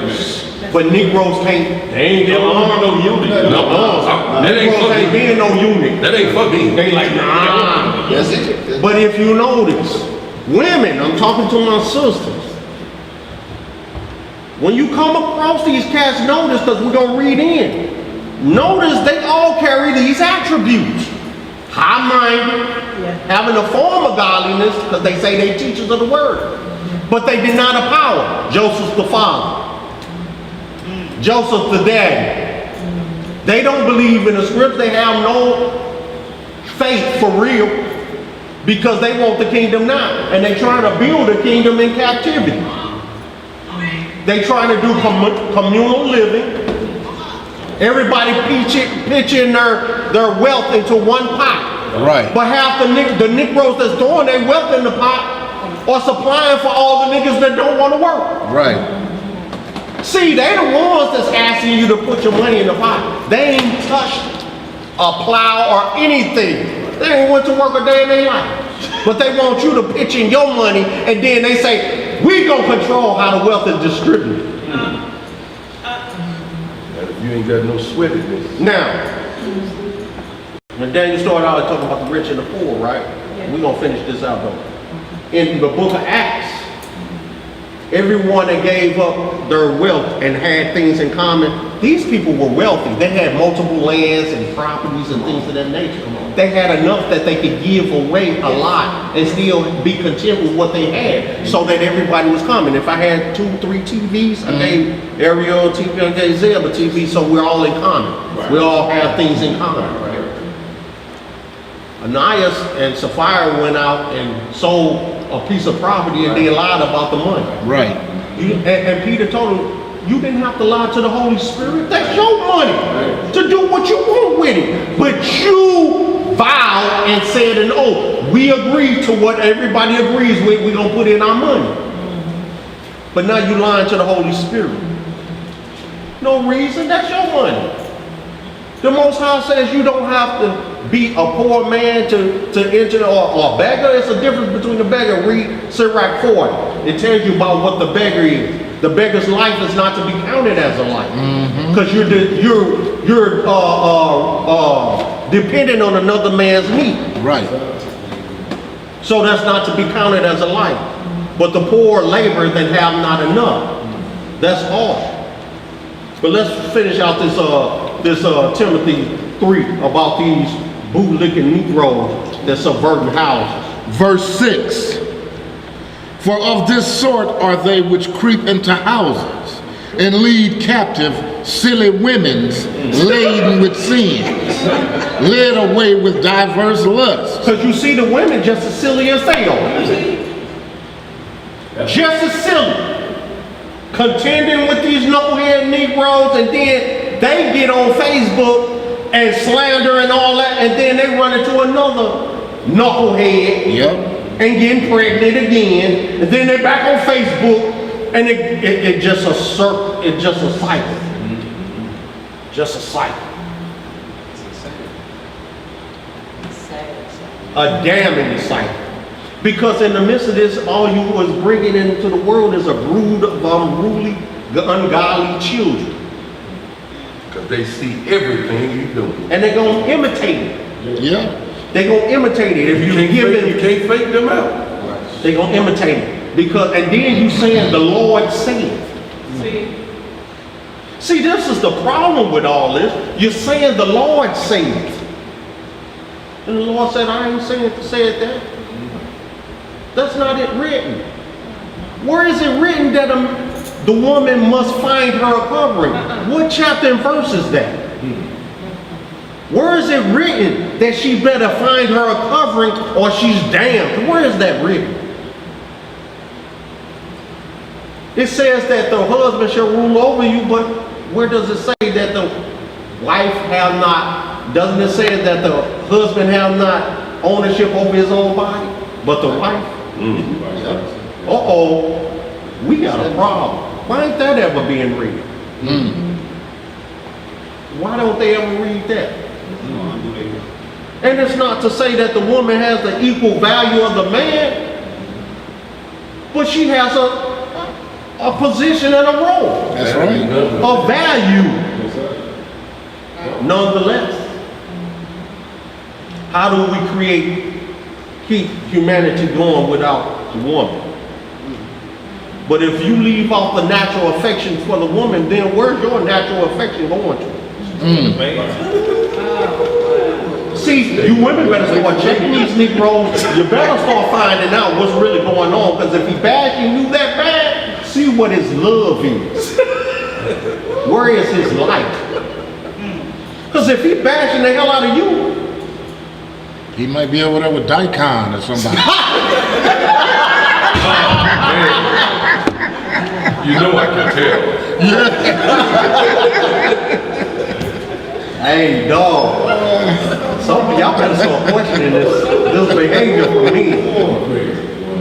You better question the behavior of a man when he's saying, woman dragging. Dog, really? Verse 7. Ever learning and never able to come to the knowledge of the truth. Because a lot of these silly women, they say they into the Bible, but never come into the truth. And then they spread this foolishness on to the other women. Gullible, silly as hell. Laden with diverse lusts. I just want me a man. I just want me a man. I's married now. I got some man. Don't care if he's beating the sleeves off you or not. Right. And you got brothers out here that's claiming to be under the order of Melchizedek, and they beating the sleeves off these sisters. Beating them. Putting them on punishment. Right. What the hell? Putting them on punishment. Grown women. Negro, there's a couple of Negroes I heard that claim to have multiple wives, and their wives living with their mamas. These Negroes living with another nigga. And for the sister that you know, I say niggas sometimes, but when I say nigga, it's to mean anybody. Because the term nigga has a definition of one who's slothful, lazy,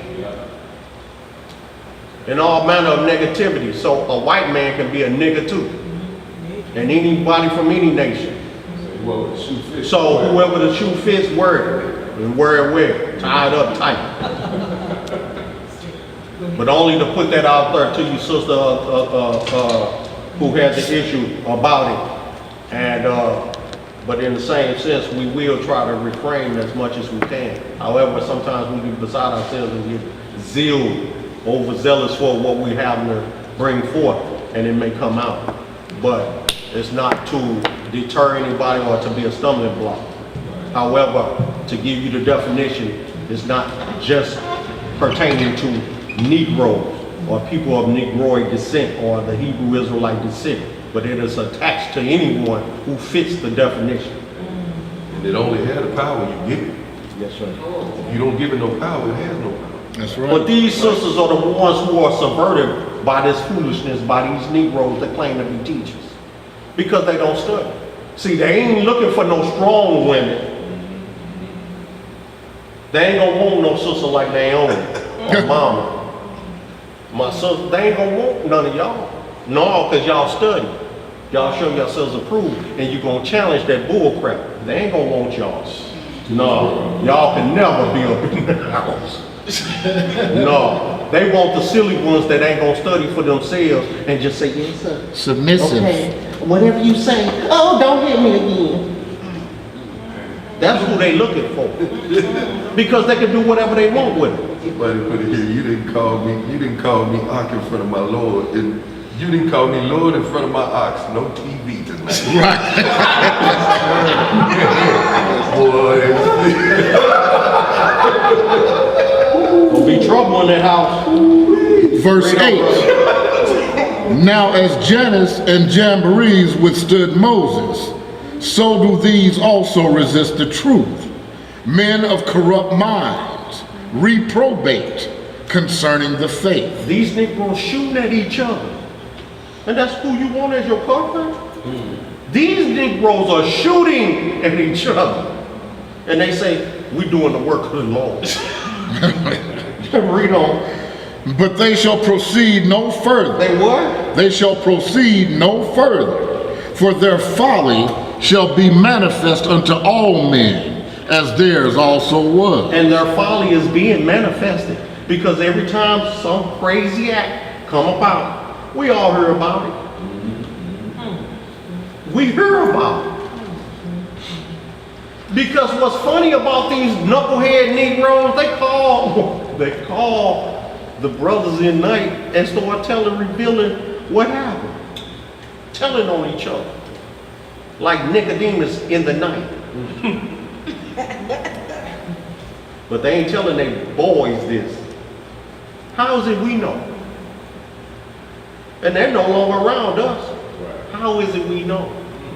Can't stop hearing about it. Read on. Verse 10. But thou hast fully known my doctrine, manner of life, purpose, faith, long suffering, charity, patience, persecutions, afflictions, which came unto me at Antioch, at Iconium, at Lystra, what persecutions I endured, but out of them all the Most High delivered me. See, you see those attributes that he says, you know my doctrine, my manner of life, my purpose. Faith, long suffering, and charity, and patience. Are they showing these things? No, because they warring with each other. Remember Paul says, I heard there's wars between you and I partly believe. You niggas over here tripping. And y'all supposed to be in the wall. Y'all clowning each other. Where is the love? Right. Where is the love? But y'all want to throw meat on the grill, drink fits and fits of dark liquor, Toast it up and shoot it up. and by the end of the night, full of clamor and strife and anger, and all this will pour out of your heart. And then you fighting and busting caps. First the video games, then the popping. I keep forgetting the video games, bro. My God. I keep leaving it out. Read on, bro. Verse 12. Yeah, and all that will live godly in Hamashiach Yahushua shall suffer persecution. But evil men and seducers shall wax worse and worse, deceiving and being deceived. You heard that? You read that again, please, my brother. Both of them or just the one? Just that one, that 13, read it. But evil men and seducers shall wax worse and worse, deceiving and being deceived. Now these are those of the Israelites. Because in verse 1, he says, in the end, last days, perilous times shall come, and men shall be lovers of themselves. Claiming to be teachers, subverting houses. Silly women in these houses. Because that's the houses they go after. Ones filled with silly little women that don't know no better. Ooh, I'm gonna get her. I'm gonna get her. Turn her out. Turn her out. And then I'm done with her. And then she's not permitted to go nowhere else where knowledge is being taught, because she might divulge my secrets. So they put them on punishments. They can't come back to hear the word. Why? Because she might reveal some secrets you said about the brother that's sitting next to you. Because that's what they do. They're in a competition. They're competing. You can see it. That's why the strife. Competition. Lovers of men. Paul said, Peter says, do we do our work to be approved of by men, or rather by the Most High? We labor for the rest of the Most High. I don't care what the next Negro say to me. Who you telling? You ain't gonna have no bearing on my salvation or damnation. I'm not gonna allow you to. If it's gonna be because of me, not because of you. Read on, finish. Verse 14. Yes, sir. But continue thou in the things which thou hast learned and hast been assured of. Remember in Psalms 19, it says the law of the Most High is sure. He says, remember the things you've been assured of. Continue in that. Don't worry about these Negroes that's on that foolishness. Separate yourself. While Negroes are teaching brunity, you teach separation. The chaff to the wheat. Light against darkness. The son of the Most High against Belial. That's what you want.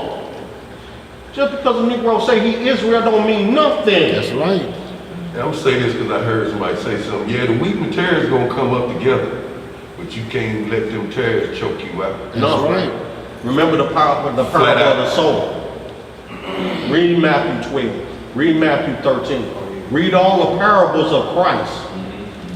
Understand what he's saying, because in these parables, like I said, these are instructions on virtue, on how to keep your virtue and integrity amidst all the BS. Mashiach himself said, I come not to bring peace. No, but division. Don't be division. It's not believers and non-believers division. It's not light and darkness division. Read on, bro. Knowing of whom thou hast learned them, and that from a child thou hast known the holy scriptures, which are able to make thee wise unto salvation through the faith which is in Hamashiach Yahushua. All scripture is given by inspiration of Yah, and is profitable for doctrine, for reproof, for correction, for instructions in righteousness, that the man of Yah may be perfect, thoroughly furnished unto all good works. This is what we must, attain to, y'all. This is what's going to keep us right and safe and keep that hedge around us. Not the doctrines of men, not the rudiments of this world. Just because it's the end thing, or it's the fad. Just because the masses are going with that, don't you run to that. It's destruction. I ain't never been one to do what everybody doing. You know? Seek out thy own salvation. Study to show thyself approved. That's right. Not to man unto How Yah. do we keep forgetting these golden rules? We can't forget the golden rule. Try the spirit. Study to show thyself approved. Be instant in a season, out of season. Be prepared to answer. You have to have these things. If you don't, guess what? It's easy to be beguiled and deceived, because they're waxing worse and worse in deception and being deceived. So if you ain't proved it to yourself, how you gonna know when somebody else This lust doctrine is serious out here right now. Yeah, it is. This lust doctrine is serious. It's serious. It's serious right now. And if you don't study, and I see how many people are just led by it. I look at the comments behind some of the videos and everything, and people like, Khan, speak Hebrew, you own it, teach. It's like all of y'all don't realize the blind leading the blind, and all of y'all falling in the ditch. Every last one of you finna fall in the ditch, like a herd of swine, running violently. We're gonna close out there. Was there any questions, bro? No, sir. They said excellent lesson. All praise to the Most High and His Holy Begotten Son, y'all. To the worldwide assembly, we love y'all. We keep all of y'all in our prayers as we hope that you all do the same for us. May He continue to have mercy and bless us, keep His protective hedge around us, and keep us safe amidst all this chaos and turmoil. Keep believing, Israel. Study to show thyself approved. Stay steadfast in your faith, because it ain't long. Just hold on. Be patient. Long suffering. Don't fall for the okey doke and the banana in the tailpipe. Study. Because these cats are out here like ravening wolves, subverting houses. Alright? Don't get this prayer on and close out, because all praises to the Most High and His Holy Begotten Son. We were allowed in here because the building was closed today. And to show you how our Elohim worked, man, He allowed us to still get it in, even when they were not able to come in. We were allowed to come in to give praises, to bring forth edification to the body, understanding to the body, and that we all walk together and be examples of the light unto those who don't know, unbelievers, or shaken in faith. So may we all continue in this walk and encourage each other and express and reciprocate the love to each other. This is very important right now. The love for the brethren, you know. And when I say brethren, that's including the sisters and the occultes and all. That's right. All of us be on one accord, that we see salvation. We see the glory of our Hamashiach. All right, y'all. Let's get this closing prayer with the Most High's permission. In the name of His only begotten Son, our Lord and Savior, Yahushua HaMashiach. Around here we know Him as Jesus the Christ, y'all. Yes. Long live the King. Long live the King. Reading in the book of Psalms, in the 143rd chapter, it reads, "Hear my prayer, O Yahweh. Give ear to my supplications. In thy faithfulness answer me, and in thy righteousness. And enter not into judgment with thy servant, for in thy sight shall no man living be justified. For the enemy hath persecuted my soul. He has smitten down my life to the ground. He has made me to dwell in darkness, as those that have been long dead. Therefore is my spirit overwhelmed within me. My heart within me is desolate. I remember the days of old. I meditate on all thy works. I muse on the work of thy hands. I stretch forth my hands unto thee. My soul thirsteth after thee, as a thirsty land. Selah. Selah. Hear me speedily, O Yahweh. My spirit faileth. Hide not thy face from me, lest I be like unto them that go down into the pit. Cause me to hear thy loving kindness in the morning, for in thee do I trust. Cause me to know the way wherein I should walk, for I lift up my soul unto thee. Deliver me, O Yahweh, from mine enemies. I flee unto thee to hide me. Teach me to do thy will, for thou art my Elohim. The Spirit is good. Lead me into the land of uprightness. Quicken me, O Yahweh, for thy name's sake, for thy righteousness' sake, bring my soul out of trouble. And of thy mercy, cut off mine enemies, and destroy all them that afflict my soul. For I am thy servant. Hallelujah! Selah! What's up? Yeah, if y'all got a shekel or two, y'all know